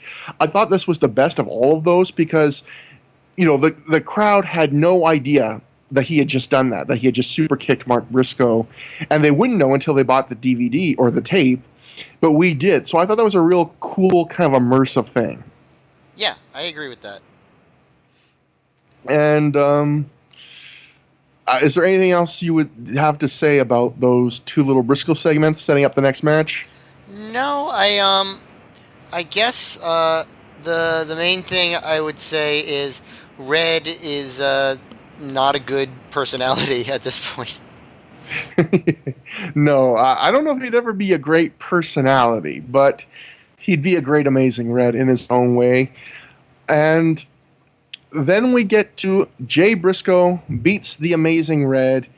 So he lives up to his promise of not losing in 7 minutes, 47 seconds when he hits the Jay Driller. So, Matt, yet again, Jay is not added to your count of Jay Driller kickouts. We'll get there. You're going to see. I'm not making this up. This is going to be the best payoff ever. Like, I'm going to love you being validated. I'm going to be like a proud papa for you. Thank you. But I would say if you want a great example of a match that shows the power of just a few big moves, I would say this match. Because it's a short, again, 7:47, short match. I would say up until the very end, not as good as their first match. Yeah, I was going to say the same thing. That it was like, in a lot of ways, they both seem like better wrestlers in this match, but the match is still not as good as the match where they just go out and just throw a bunch of shit out there and don't sell. Yeah, they're not going for as broke as much, and they're not really replacing that element with anything. And in a way, this is a slightly significant match because Doug Gentry points out on commentary, he says, this is technically a rematch of what he refers to as the first scheduled sanctioned match in ROH history, because technically the impromptu Christopher Street Connection Hit Squad match is the first match in Ring of Honor history, but really, in a lot of ways, this is the actual first match. So, getting the rematch and Jay getting to actually win, avenge a loss, it's kind of a nice way to rehab him after that clean loss to his brother. But like we were saying, I don't think this was as good as match, except we go to the end, and at the end of this match, Red hits a Code Red off the second rope, and the crowd loses their ever-loving minds. They go absolutely ape shit. I don't know if you've ever seen that before, the Code Red off the second. They go nuts. Red hits a standing shooting star press, which is often how he would end matches. He would hit a huge move, then do the standing shooting star to finish him off. Jay kicks out. The crowd goes just as nuts again because they bought that as the end. Jay herks Red up and drops him, I think, right on his shoulder and head. Oh, no, wait. Red goes for another Code Red, and Jay just drops him on purpose, drops him right on his head and shoulder, looked ugly, hits him with a real hard power bomb, Jay Driller, it's over. And those four moves, like, the crowd was molten hot for that final minute. Before that, it was kind of disappointing, in my opinion. Yeah, I'll say, near falls and kickouts and stuff, they get a bad rap a lot of the time, as being crutches and stuff. But during a match, there are a few things that are as exciting and satisfying as a really effective false finish. You know what I mean? Like, where you really thought the match was going to be over, but you didn't want it to be, and then it's not. Sometimes where you think a match is going to be over and you're like, oh, why didn't it end? But, like, when a match is really good and you want it to keep going and you think it's going to end and it doesn't, there are a few things that are more satisfying as a wrestling match, and I thought this match actually had that. And it's a testament to, a lot of people always say, I think people say in wrestling sometimes that, I haven't always heard this, but I've heard a couple of people say, like, the two most important minutes of the match, and sometimes the only 2 minutes that matter, are the first minute and the last minute. And I think this is definitely a testament to the last minute of this match gave those fans everything they wanted. You know, it didn't matter what they did in the other 6 or 7 minutes. And what they did in the other 6 wasn't terrible, but again, it wasn't as good as their first match. It was kind of disappointing. But like you were saying, sometimes big moves and high spots and near falls get a bad rap. Sometimes 1 or 2 big moves at the right time, at the right place, are all you need to have like a win as a match for a crowd. Yeah, completely saved this. A couple of observations that I had early on at the very beginning. They just they get each other in like front chanceries on the ground and just keep reversing them. Like just front chancery, Red gets one, then Jay gets one, then Red gets one, then Jay gets one, and Levy goes, "This is some great stuff." And I was like, "No, it's not. It's really not." And at one point, Red starts losing his grip, they don't he can't. It's going too fast for him, and Gabe is saying that or Chris Levy. It's such a it's one of those badly timed choices of commentary. I thought Red. A lot of these shows lately, Red looks a little. There's always 1 or 2 spots where he looks a little rough in some ways. I thought he's literally always been like that, except in the low-key match. There's always some spots where he looks a little rough. Yeah. In my memory, I think maybe I overrated him a little. I thought he was a clear step above a lot of the other guys. And he is a step above, but he has a little bit of that roughness that a lot of the undercard guys at this point have. Yeah, for sure. Maybe some people's memories of Red as he develops helps them kind of sugarcoat their memories. I think if people go back and watch some of these shows, you'll see he wasn't quite as far above the fray as maybe you remember. Yes, agreed. Another funny commentary part is when they say about Jay Briscoe, because he's so good at 18, he's like one of those 13-year-olds who go to Harvard. And I was thinking, I know, I'm sure he means Doogie Howser, but does that happen in real life? And if so, how often? I remember seeing an episode of the Oprah Winfrey Show when I was a kid. My mom had it on, and there was always that was a go-to Oprah Donahue thing. The very occasional, here's a 13-year-old going to university. But is it Harvard? I have to mention. I'm just saying. I don't know. Maybe it is. I will say, if you have a kid that's 13 and smart enough to go to a college at 13 and it's not Harvard, maybe you let them study for 5 more years. Maybe you don't be like, kid, you're smart enough to go to the local community college right now. Yeah. Let's rush you into that so you can achieve your full potential as a welder. Yeah, I was trying to think of a college that it would be funny to diss as the one that the smart 13-year-old goes to, but DeVry Institute. My son he goes to the University of Phoenix. I don't know. I just feel bad. I feel bad dissing anyone's college, so I don't like doing it. Yeah, college, good idea. Yeah. And Trevor, gonna tell you that. Trump University is what I should have said. We're just talking about Barron Trump now. Uh-huh. Barron Trump is the Jay Briscoe of our generation, but we're in our 30s. He's not in our generation. I'm 13 at heart, Matt. But I guess the only other thing, I'm going to make the weirdest transition ever.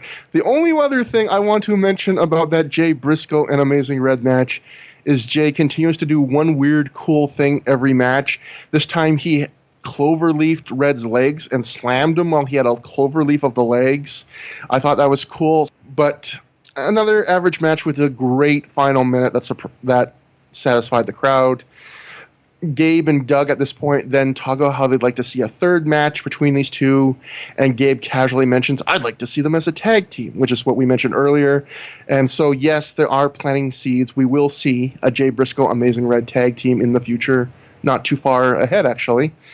And after that, we get another crazy, useless segment because Elax and Dixie run in and attack Red, and they're quickly beaten down by the SAT, who beat on them a bit, defending their boy Red. They hit Elax with the Spanish Fly. And then the mysterious big giant guy with the dreadlocks and the shades and the suit comes in. He'd turn out to be Slugger. He walks into the ring, attacks only the referee for no reason, then calmly walks back to the wall of the building to watch the rest of the show, which gets the crowd to kind of like pop out of just how surreal it is. Then Dunn and Marco show up, and this is the segment I was thinking about earlier, and they help the ref to the back while they talk about how they're the best tag team in Ring of Honor. And again, this is the second one of these segments tonight where it's just them feeling like we need to get a bunch of guys we booked on the show for what can we do? Let's just stick 7 of them here. Yeah, I'm going to be interested to see when the moment happens where that's no longer a thing, where like it seems like the booking, like the number of guys booked and the reasons for booking them starts to seem tighter. It happens eventually, but I think it's a while.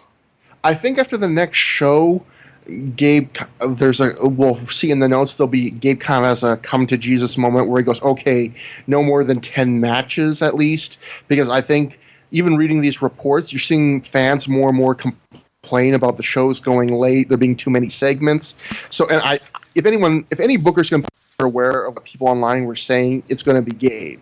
So he had to know after this, the Honor Invades Boston, which we talked about how it had so many dang segments, and now this show kind of following in that, it's becoming more of a pattern now even than the first few shows. Yeah, agreed. Although I think that this overbooking of acts, I feel like that actually remains all the way until mid-2004 when Feinstein leaves.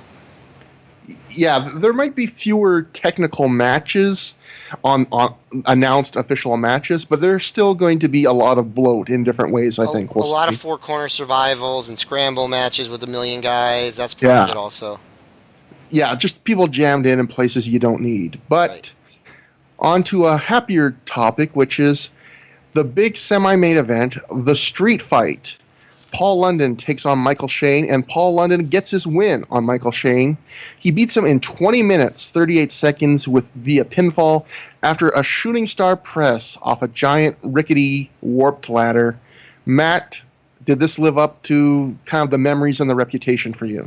Yeah, I would say it did. I mean, it's not like the greatest match ever, but as far as being an exciting indie spot fest but like more than a spot fest, because there's some motion there, and there's some really good selling. I thought it really did. I'll do a little bit of play-by-play. Okay. Great. Just so start off with London's like a total house of fire, which he's really good at, and noticeable that there's no Rudy Boy at all tonight, which I don't think is a negative, because I don't think he really ever added that much.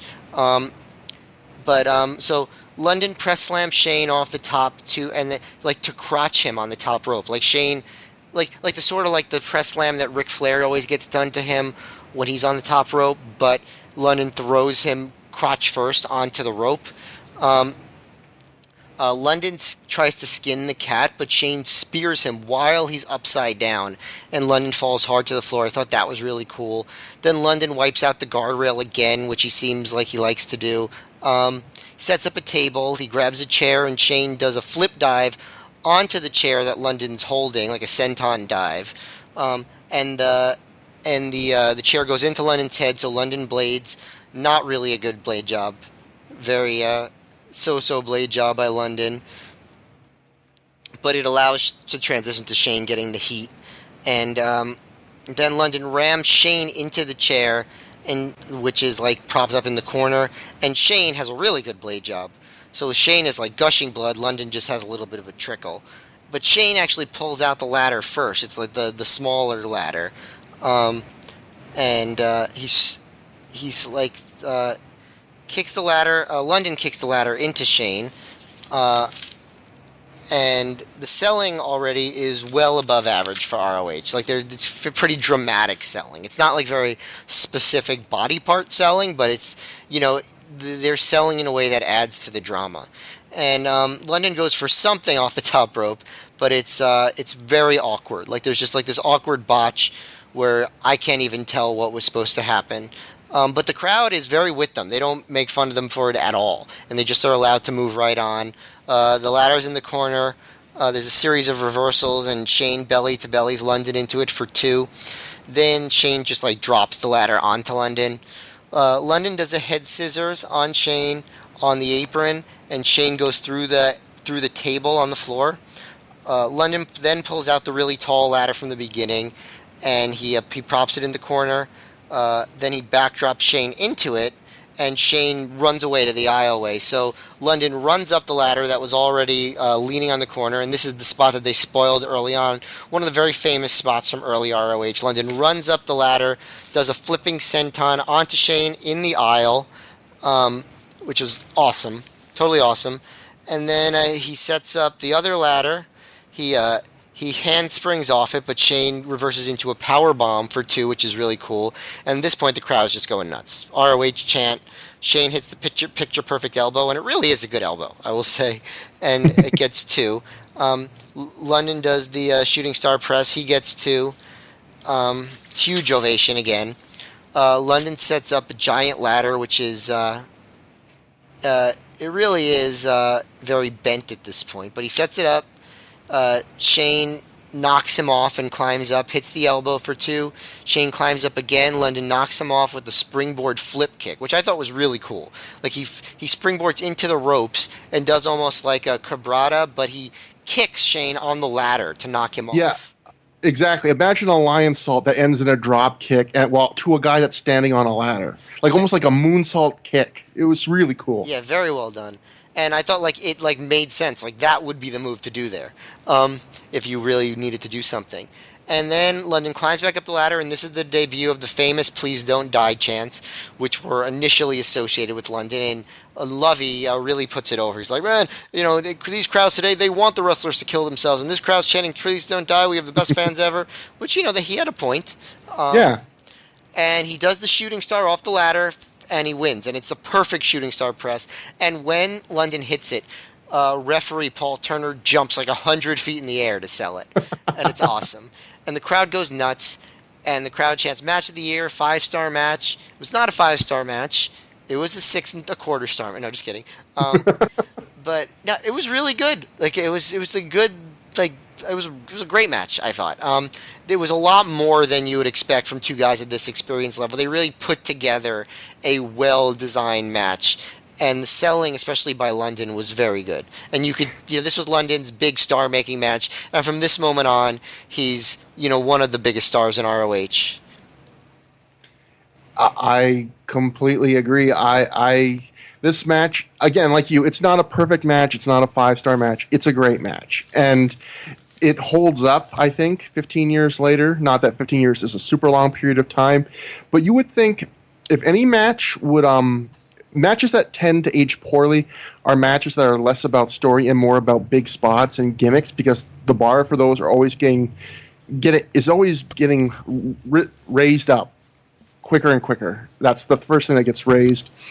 And I was surprised watching this, how all the big spots hold up. Like, some of them because they're athletic, some of them just because they're unique, like the Paul London moonsault kick, the running off the ladder is still to this day not something that you see a ton of, maybe because a lot of people just don't have the confidence to do it. Yeah, the timing of the spots is very important. These guys had very good timing. Yeah, even doing stuff like the Rana Paul London does to put Shane through the table. It's not the typical one where your head's facing the sky, your head's facing the floor. Just little things like that. Everything's got a little bit different of a twist in it. Everything just feels a little more novel. I also give these guys huge credit for Matt laid out pretty much all the key spots, but I'll note that when you watch this live for 20-something minutes, it never felt like they ran out of stuff. There was never a lull. There was never feeling like they were just going overkill. It felt like they had the perfect amount of stuff for this match, which I think is really hard for these kind of matches. That really impressed me. That shooting star press at the end, after all they had done, that was a perfect way to finish the match, because it was off the ladder, the shooting star off the ladder, because it was so impressive. Because one, the ladder was kind of warped. It was a super tall ladder and kind of swaying a lot earlier, and not only does Paul London hit the shooting star press, but Michael Shane is basically laying on the mat, touching the base of the ladder. Like, Paul London had to do a super tight rotation and not catch the ladder because he had such a tight little space he could do to hit this perfectly, and he hit it perfectly. And to me, I thought that was so impressive. Like, watching this match, every Paul London match in Ring of Honor so far that he's gotten any amount of time on, you've seen how just impressive this guy is athletically. This match, again, 3 or 4 just spots that are still wow spots all these years later as someone who watches the craziest high spot matches in 2017. If this match happened like right now on an indie show, it would get the same reaction that it got in 2002. Match of the year chance, probably 5-star match chance. Like, people would be buzzing about it. It would, like, literally, and none of it would have to be different. They wouldn't have to do anything differently to get that reaction. Mm-hmm. And I do think I have to give some credit to Michael Shane, because Paul London was the star of this match, but Michael Shane took just as much as Paul London. Even though Paul London has the rep for being the crazy guy, Shane was the one who went through the table. Shane took ladder bumps too. Shane is the one, as you mentioned, who has an insane blade job. Earlier in our series, I pointed out a match, I think it was against Spanky, where Michael Shane had a little tiny trickle blade job that quickly closed up. That's not what he has here. All of a sudden, he comes up at one point, and his entire forehead is covered in what I can only describe as a bandana of blood. It looks like he's wearing it's so even and so thick, it looks like he's Axl Rose, but with blood, wearing a bandana. And I don't know if it ever got into his eyes, but later on there's a cut, and he has a bunch of dried blood like right under his eyes. So it's a testament to him that he did a bunch of complicated, dangerous stuff with that much blood getting all over around his eyes. Credit to him. He was willing to take big spots here. And this match might be the best singles match of his career. It might be. I mean, we'd have to get someone who's like, I would probably a TNA expert like a Garrett Kidney who writes for Voices of Wrestling. If we talked to him, he would probably be able to point us to a good Michael Shane match somewhere else when he was Matt. I forget it. What was his name in TNA? Well, he was Michael Shane for a while, and then he became his real name, Matt Bentley. Yeah, but if this isn't his best match, I want to see what his best match is, because this is a great match. Yeah, he was in the first Ultimate X match, which was also really good. But as far as just like a singles match, I can't think of a better one. And the other big note would be that reaction that Matt mentioned. I would say this is either the biggest or second biggest reaction a match has gotten in Ring of Honor thus far. The only thing that could rival it, I would say, would be the reaction American Dragon and Low-Key got on the Round Robin Challenge at the end of their match. You get that same kind of 5-star match of the year chance, people standing up in the final minute or two, standing ovation. And what I think is really cool about this reaction is there's a lot of matches where it's a match people are expecting to be amazing and it lives up to the hype. And I think people were already liking Paul London, and they probably thought the match was going to be at least good. I think this is one of those matches where they build something out of nothing during the match. The crowd, the reaction they get at the end is not something. It's something they had to earn move by move in this match. It's not something they were carrying a bunch of goodwill into. Maybe a tiny bit of goodwill, and they made this really special moment for themselves just through this match. I agree with that, and also just they never had a chance to have a big match before. They walked into the company as mid-carders, and this is the first time where you really saw two guys become elevated to the top tier. And it certainly was effective. And it's crazy to think this match was not scheduled to happen. I mean, maybe Gabe had it as an idea down the road, but for this show, this match, Paul London was supposed to be part of the tag tournament with Spanky. So if it was not for that, and this is easily, spoiler, there's one match to go, this is easily, in my opinion, the best match on the show, and the selling point for the show. It made the show, this match. Yeah, and it would not have happened if not for Spanky having to stay in 0-1. Agreed. So this show might be looked at a lot differently if not for that. And I'll note the reaction continues. I think the reaction really added because it continues afterwards. Paul London, if he's not crying, he's almost crying. He looks very emotional. Michael Shane shakes his hand, and I have to admit, this got me. I thought, oh, Michael Shane's breaking character because that's how special this moment is. And then he attacks Paul London. I've seen this match enough that I knew what was going to happen, but I liked it because in ROH, they were still in the era where they milked that whole "we love each other after we have a good match together" stuff. So this is the first time they sort of subverted that completely. I mean, like Daniels sort of didn't do the handshake, but you didn't have the full heel I bet I'm going to attack you right now after our great match. Live reports at the time, at least according to the ones Dave Meltzer got sent, he says a lot of people didn't like Shane attacking London after the match, figuring it almost spoiled the aura of the match. I don't agree with that, and I don't think the crowd boos. And I'm sure a few people didn't like it, but I don't think it ruined the aura of the match. They booed him because he was being a bad guy. Yeah, because they wanted that real emotional moment, and I think it's really hard to get, especially Ring of Honor fans, to kind of suspend their disbelief. And I think we were starting to see a real emotional moment, and that's what made it perfect, is that it goes right back into the wrestling, and it catches you by surprise, because you are kind of getting caught up in it, and that makes... But actually, that leads me right into one of my favorite... Just like Matt has the Jay Driller kickout count, one of my favorite reoccurring segments, which is Dave Meltzer praises a Ring of Honor match and finds a way to then also kind of dismiss it, which is, here's the segment.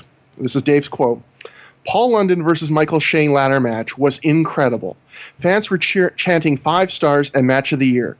The guys worked hard and laid out a fantastic series of spots, but the match was nowhere near the polish of Guerrero Edge, even if it was in some ways more spectacular.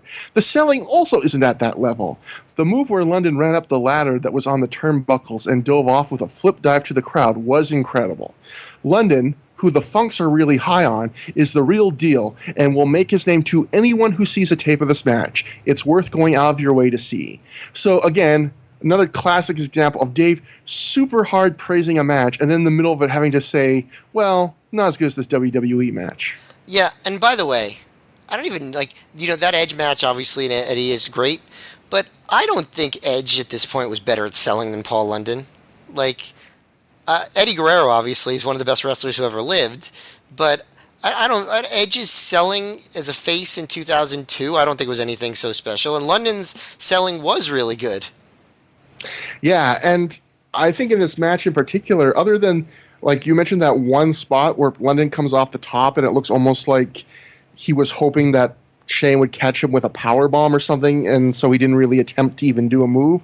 Other than that ugly spot, these guys did a lot of really difficult, crazy things, and it's not like they did them bad at all. They pulled everything off. So in terms of polish, I don't know. I didn't look at this and think, oh, this is so indie. Yeah, I mean, Dave always had a thing about polish. I remember in 2000-ish, when people would get mad at, when Dave would make fun of the DVR 500 for not having Triple H high enough, and he'd be like, Triple H has more polish than a lot of these guys. And Dave just has this thing about polish where I sometimes just can't see what he's talking about, honestly. And I've watched a lot of wrestling in my life, I'm not an idiot. I just can't see what he's talking about some of the time. I would argue not that he didn't do a botch occasionally, including in this match, but I would argue one of the high points of Paul London in this early run is how smooth he makes stuff look. His polish is one of the things on his side. How many people could do that moonsault drop kick, and that was just a spur of the moment thing. I think it's probably less the polish of the moves themselves versus the polish of the transitions and the way they snap off. But even that, I don't think is quite what Dave says it is. Again, I thought these guys put just the right amount of stuff into this match, spaced it out. That spot you mentioned earlier too, where Shane is holding a chair, and he just picked it up on the outside. He's holding it above his head, and London does a dive on top of him while he's holding the chair above him. I mean, that could have gone wrong in 3 or 4 different ways. Just another crazy spot that went off beautifully. But Dave wrote in the Observer that this match apparently ended up going 15 minutes long because of the emotional reaction. 15 minutes? Yeah, either they cut something, or this is another Gabe excuse to Dave why the show went long, because people were complaining the show went long. Because there's no way they edited this match. That didn't happen. Yeah, they did obviously have a clear, loud reaction after the match. I don't know if they edited it. It doesn't feel like they edited 12 minutes of this reaction off. Yeah. But, yeah, great match. And much like a few of the matches we've reviewed on these early shows, this is a match you can see completely for free, legally, via ROH's official YouTube account. You miss maybe a tiny bit of the post-match reaction, but the whole match is there for free. You know, ROH is giving it to you. If you want to see this, and you should, you haven't seen this before, go out of your way to see this match. Agreed. So, we cut back to the ROH Fan Fest again that took place before the show. Michael Moss is at ringside, is doing stuff with fans. Donovan Morgan calls Mike Modest into the ring, and Donovan Morgan is there to give Modest the 411. He's saying, hey, just going to let you know, man, the Code of Honor's a crap, you know, blah, blah, blah. Modest basically is like, hey, that's a cool story, but I got to find my own way. Morgan gets really pissed off and kind of goes into their history, saying, you know, you never listened to me, even though I'm your student. You should listen to me sometimes. They get into a fight and come to blows. Morgan slinks away, and that's basically the whole segment. Yep. They seem to get really like it's like with the FBI. They seem to get really they go from just being kind of annoyed to hating each other. And it's worth noting for people that don't know their background, Donovan Morgan and Mike Modest were Modest apparently was the trainer of Donovan Morgan.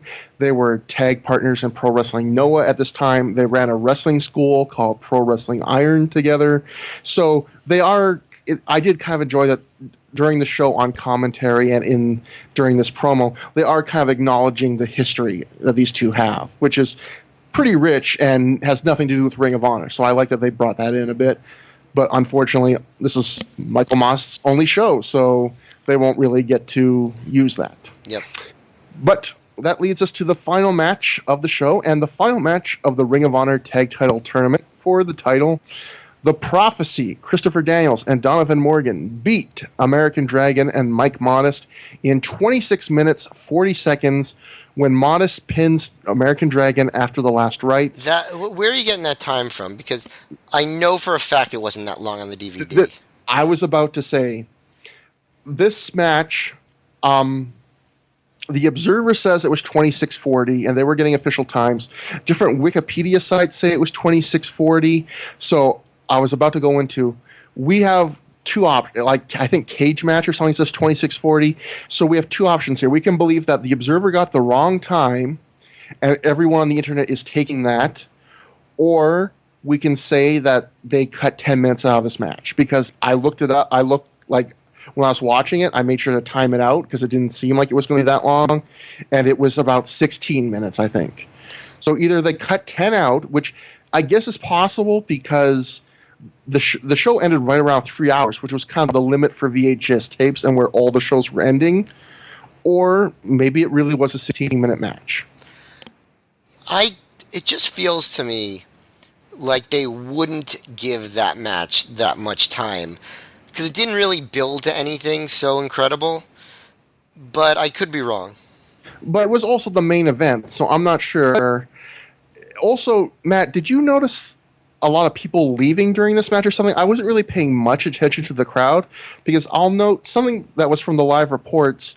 Dave wrote maybe 200. Remember, this show was a 400-person attendance. So remember that when Dave writes, maybe 250 people were there for the end of the show, which was at 11:45 p.m. for a show that started at 7:30 p.m.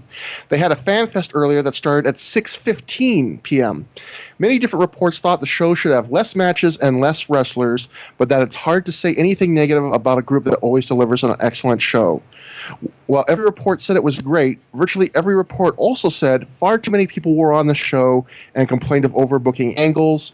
And Dave went on to write that in hindsight, the people in Ring of Honor admitted that they should have changed the order of the final 2 matches. But I don't know if I noticed 150 people left for the main event.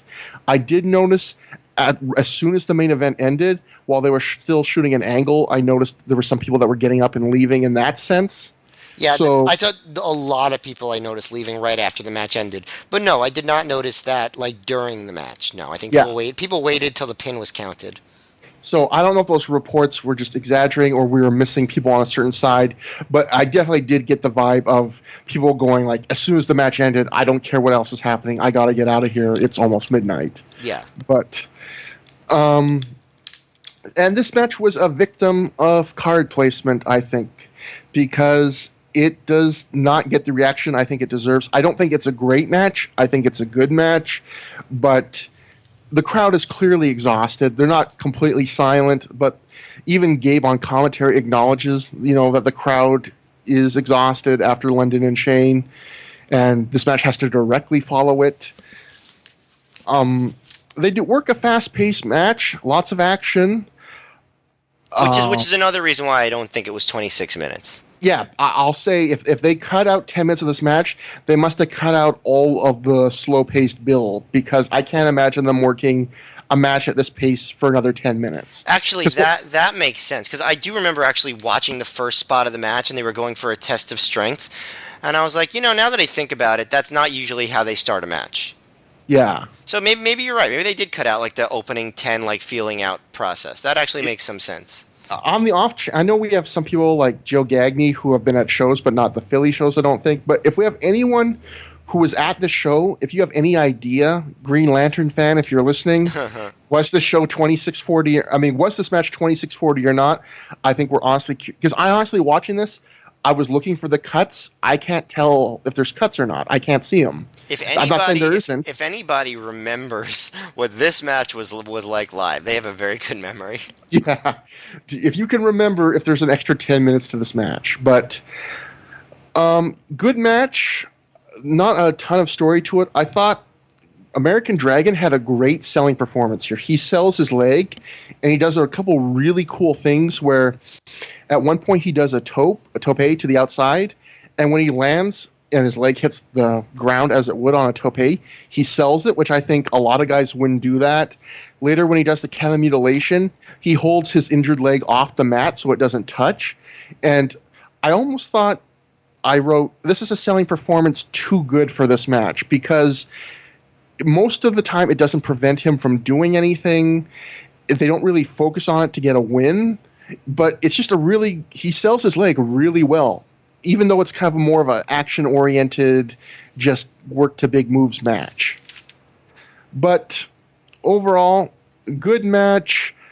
I actually really like Michael Modest's work tonight. I think he came off as kind of an ass kicker, but compared to Donovan Morgan, he was also a bit flashier and had more personality. He even did something like, I think he did a headstand Rana, where a guy was in the corner and he basically just did a headstand and did a Rana out of it. Yeah, he put his hands like on the 2 ropes to do it, right? Yeah. Like Trish Stratus did stuff like that, right? I think so, yeah. He comes off as basically kind of a shorter Donovan Morgan, where they're both kind of bulky, technically proficient, angry, growly white dudes. But Michael Moss just seems like he has a bit more personality and flashiness to him. Yeah, he's a character. He's a character of a guy, whereas Morgan is not. He's a giant 80-year-old midget, as Dave would say. But I wish we could have seen more of Michael Modest in Ring of Honor. Not that Donovan Morgan's horrible, but I think if I had to pick between one of them from the show, I would have picked Michael Modest. But good match. I think the one flaw in it kind of, the flaw isn't the flaw in the context of the match, but in the context of the show it is. And what it is the end of this match is American Dragon's going up to hit his big back superplex on Chris Daniels. And Donovan Morgan goes and grabs one of Dragon's legs, which allows Daniels to fall on top of Dragon for a big near fall. And then almost immediately, Daniels hits one or two big spots like the last rights, and the match is over. And what I didn't like about this was it was kind of heelish, but in the context of a big spotty tag match where everyone's jumping in at the end, it didn't feel like that big of a cheating spot. And then after the match, Dragon and Modest freak out. They get mad. There's a giant tag trophy. They didn't have titles at this point for the tag winners. And Modest and Dragon break it. Dragon takes the topper that broke off of the trophy and puts it down his trunks, which makes him look like he has a weird erection. And he even gave at one point on commentary. He actually did have a weird erection. It just accentuated it. Yeah. But Gabe at one point, even when Modest is grabbing the trophy, Gabe even says like understatedly, you don't have, that's not your trophy. Like, it was weird where it felt like they were doing a babyface kind of finish to the show to send the crowd happy, but it didn't feel like they were faces. It felt like they were being like angry jerks. They only wrestled 2 matches. The Prophecy wrestled 3. They didn't really cheat that much, and now you're having a temper tantrum and breaking this trophy. Yeah, I will say you're right, but that is in the grand tradition of wrestling baby faces, to be sore losers. Don't you think? It's definitely a Bret Hart at the end of the WrestleMania 2 Battle Royal with Bad News Brown moment, where technically Bad News Brown didn't do anything wrong, but Bret Hart's still throwing a hissy fit and getting cheered for it. If Jesse Ventura was on commentary, he would really explain that the baby faces were actually being the assholes here, because he was very good at that. I would love a Gabe Sapolsky, Jesse Ventura commentary team. Matt, what did you think about this match? I didn't think much of it. It was just, after everything, it was good. Like, it's all good wrestlers and they do good stuff, but I thought it was still dull. There was good selling, but the crowd heat was lacking because they were so tired, and I don't think it really built to that much. And, I thought, whereas the kind of match that the Prophecy worked in the second round with Hidaka and Togo, that felt more like it would have been a worthy final to me, where like they really built to these near falls and stuff. That's what you want, right? When you get to the finals of a tournament, with something that feels a little more dramatic. I don't think this match ever got dramatic. Morgan was still good, doing his forearms and knocking the shit out of people, and Dragon did a good job selling the leg. The announcers were getting really mad at... did I say Morgan was good? I meant Modest was good with the forearms. Their names are both 6 letters, and they both start with M-O. Yeah, I have to keep checking myself, too. I'm glad that this is Mike Modest's last show for that reason. Yeah, and but the announcers were getting mad at Morgan for constantly knocking over the barricades, the guardrails. But I actually thought that was great. But I actually think that London does it a lot more than Morgan does. I don't know. Morgan did it like 3 or 4 times on this show alone, and I noticed he did it in the other show. I forgot to mention that's one of the best points of commentary is during like at least 2, if not 3, of Morgan's matches tonight. You can tell like they're joking about it, but you can tell Gabe and Doug aren't happy. Especially Gabe. Yeah, that Morgan is constantly in all his matches throwing people in the guardrails, because the guardrails are real flimsy, and you can see like the wire mesh tearing away from the frame almost every time. And Gabe keeps talking about how much this is costing Ring of Honor, and you can tell this is real. This is not him joking. Like, he's trying to make it seem like he's being lighthearted, but you could tell that this is actually annoying him. Yeah, I think it's hard to ask wrestlers to not throw people into guardrails in 2002. I just don't think that's realistic. Yeah. But other than that, that's pretty much all I have to say about the match, honestly. Yeah, it's... I probably liked it a little bit more than you, but again, good and nothing more, and considering the talent involved, that's kind of disappointing, and that it was the main event. I guess it's interesting, as we mentioned before, that Ring of Honor announced even afterwards that, yeah, we should have switched the final 2 matches. We should have switched them around. It's kind of interesting in the sense of, on the first show, you and I praised Ring of Honor for having the faith in Key and Dragon and Daniels to main event above Eddie Guerrero and Super Crazy. And on this show, they kind of maybe they had that same choice to a lesser degree again, and they made the wrong move. Like even on paper, you would say it's going to be pretty hard to follow what was basically a TLC match, but they didn't quite have the gumption to pull that trigger and put that as the main event. Well, and it kind of bit them in the butt. Although if this match really was 26 minutes, they might have been better off saving, having the London match on before it, just for the sake of that match. Yeah, in that sense, yeah, that might have been a blessing in disguise. But in terms of what you would put on last to send the crowd home, I mean, that match even had the happy ending. You wouldn't have had to have the trophy temper tantrum because Paul London and Michael Shane ends with London winning clean, Yep. Even if Shane attacks him afterwards, it's still a big happy ending. So, yeah, good, not great, disappointing way to end the show. Backstage, we get our final segment to end the show where the Prophecy is celebrating with their title and their trophy because Xavier's the Prophecy have all the, I don't know, gold. They have all the metal in Ring of Honor right now. And the gold, the silver, they have the aluminum. And they're all celebrating. Simply Luscious is there too, recovering from whatever Trinity was doing to her for the last 2 hours. Daniels has kind of a funny crack where he goes, why'd they give us a trophy anyway? Why do they have to be Japanese? Why don't they just give us belts? So I kind of like that. Yeah. He's kind of giving it to Ring of Honor. I don't know if Ring of Honor just didn't have the time to get belts made. If that was the case, that's certainly not the only time in wrestling history where a company didn't announce belts and then realize it takes sometimes 2 months to get a good professional belt made. Yeah. But Daniel says he's going to get Xavier a tune-up match on the next show against the biggest loser in Ring of Honor. Mark Briscoe just happens to be nearby. He overhears them and says that his brother is the biggest loser in Ring of Honor, which is kind of a cute little way to script. I like that a lot. Yeah. Daniels agrees and says it'll be Jay versus Xavier at the next Ring of Honor show, non-title. I did think that was a little weird because Daniels should know that Jay just beat Red, and if we're doing our MMA math, Amazing Red beat Xavier at Road to the Title, so maybe you shouldn't be so eager to have Jay face him, but maybe you should, if you wanted the biggest loser, maybe an Elax, or a Dunn or Marcos, or a member of the Christopher Street Connection, but it was still a very cute way to get into this match. And then Daniels also sets up a Dick Togo versus Doug Williams match where the winner would face Daniels, with the stip being that if Daniels wins, they could never shake hands again. This match would never happen because Dick Togo would get hurt in the next week or two before the next show. And then finally, I guess the only other thing that I'm going to mention from this segment that ends the show is how concerned Donovan Morgan was about the trophy.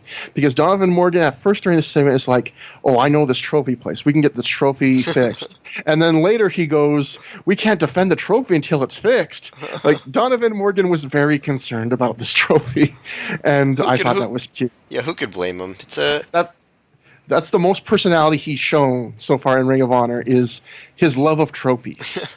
If they had turned that into a character, that would have been money, but alas. Hey, maybe I'm wrong. Maybe I forgot, and there is a lot of trophy-related segments on the upcoming events. We'll see. We shall see. Matt, anything else to say about this segment, which ends the show? No. Okay, well, that brings us to the end of another show, another Ring of Honor show, another episode of ThROH The Years. And overall, I would say this show was average. It was a little different in some ways. It was a little bit the same in other ways, like the bloat of it. I think, personally, I got to give it the same recommendation I gave the last, not Honor Invades Boston, but Crowning a Champion, which is the one must-see match on this is for free on Ring of Honor's YouTube account. So in good conscience, even though there's stuff on the show that is also good, apart from that, I can't tell you to go buy this show or watch this whole show when you can see the best match for free on YouTube right now. Agreed. honestly, there are very few shows from 2002 where I'd be like, yeah, you have to watch this from beginning to end. But especially when like there's one really great match and it's free, just watch that match. Yeah, it makes it super easy to kind of just pass the buck on this. So, Yeah. Ring of Honor hurting eBay sales of their DVDs with the help of our podcast by uploading some of their best early matches to YouTube. But beyond the recommendation aspect, just as like an analyzing the show critically, it got a lot of like really bad reviews over the years. It was historically considered a mess, and it honestly didn't seem that much worse to me than a lot of the other ROH shows. You know, it certainly wasn't a good show from top to bottom, but I didn't think it was bad. You know, there was some bad stuff, but there was some good stuff, and there was one really great match, which seems to be pretty par for the course for a lot of these ROH shows. So I thought it wasn't terrible. It was okay. My question to you though is, did it feel like the beginning of a new era to you? Because we were talking a lot about that. I feel like in parts it felt, but not completely. Like going back, I would say like 2/3 of it felt very much like some other Ring of Honor shows, but then you did have elements. I mean, you're getting the extra title in, and you're ending the show with the heel team celebrating triumphantly. You're getting the different kind of opening, which would very rarely happen. You're getting the new announced team, which is dramatically changing how we're going to see the shows because it's just not as distracting. Yeah. And even just CM Punk, or even Paul London making himself a star. I feel like he's the first star that was created in Ring of Honor. Yep. And this is kind of his crowning. This is where he gets anointed as that guy. And so all those moments kind of do feel like a new era is starting. But then you also have just Christopher Street connection things that feel like every other show, and just random short matches, you know, with Alex Arion, or still 6 and 7 minute undercard matches that are just all right. So there are parts of it that feel of the old era as well. Like, how do you feel about that? I pretty much exactly agree with what you said.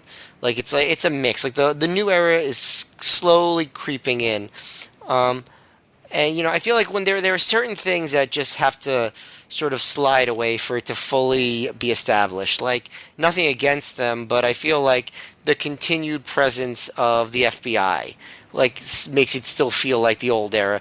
The continued presence of Nana as a wrestler. I feel like once, like, you know, when he goes away for a while and becomes more of the manager character, you start to go more toward the ROH that I more remember from the golden era.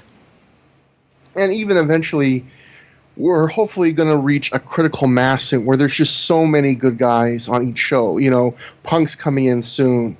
Joe will be debuting on the next show. And just, you know, London is now basically made as a big name in the company. We're getting to the point where, as opposed to the first show or two where it felt like there was Key, Daniels, and Dragon on one level, and then there were some talented prospects on the undercard, but it was like a dramatic step down.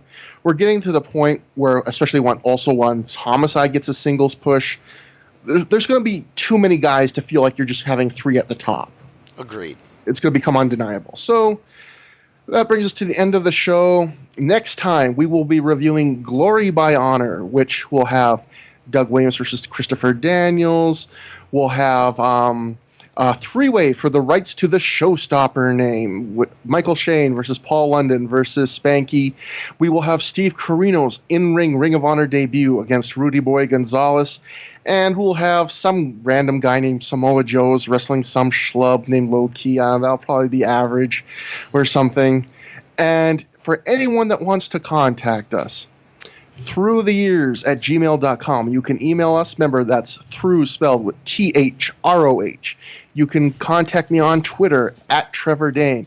Contact Matt at MayorMGF.